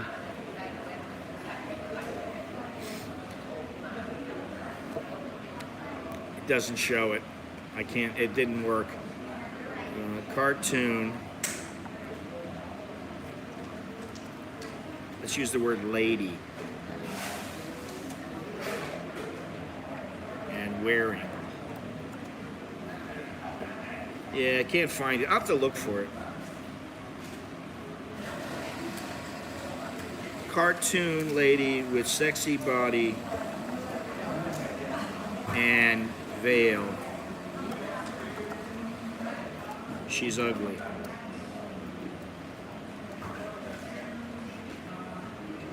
Cart 25 least sexy cartoon chicks. Witch Hazel? No, that's not it. Oh, God. Velma Dinkley? We want the 25 ugliest cartoon chicks? Or the least sexy? Velma Dinkley of Scooby-Doo. Peppermint Patty from Peanuts. She was a bit of a bitch. Maleficent, Sleeping Beauty. Angela from Family Guy. Luna from Thundercats. Mammy Two Shoes from Tom and Jerry.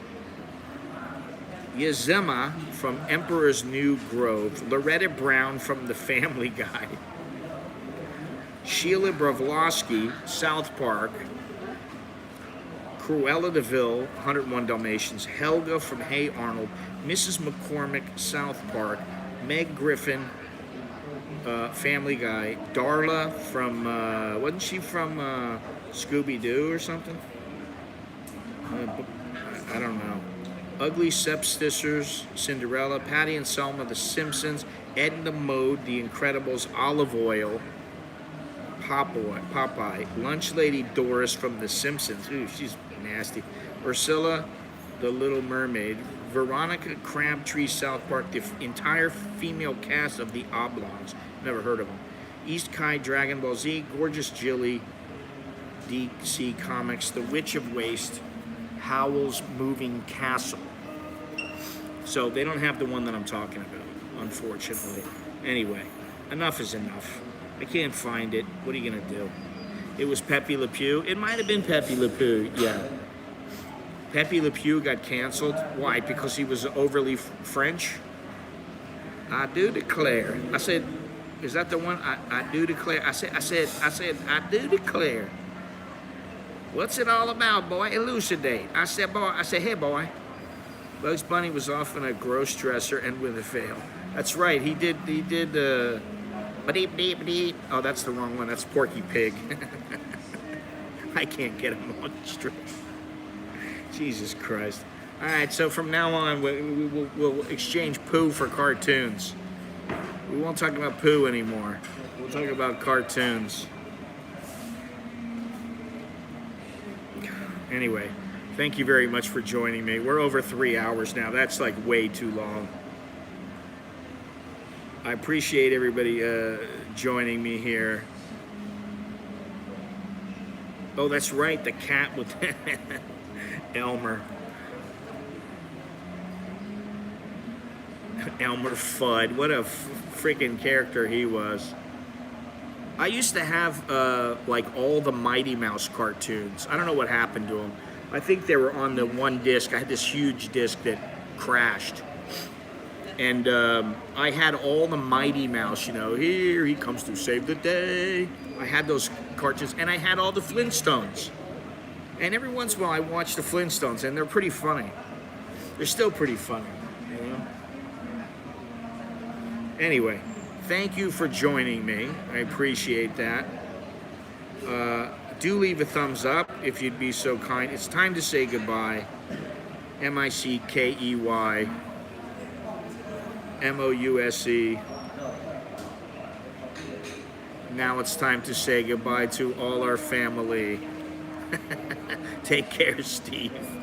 I will talk to you guys later. Leave a thumbs up, subscribe, click the notification bell, check the description. Blah blah blah blah. What was it? The teacher in Peanuts. Wah, wah, wah, wah, wah, wah, wah. There we go. Andale, andale, arriba, arriba.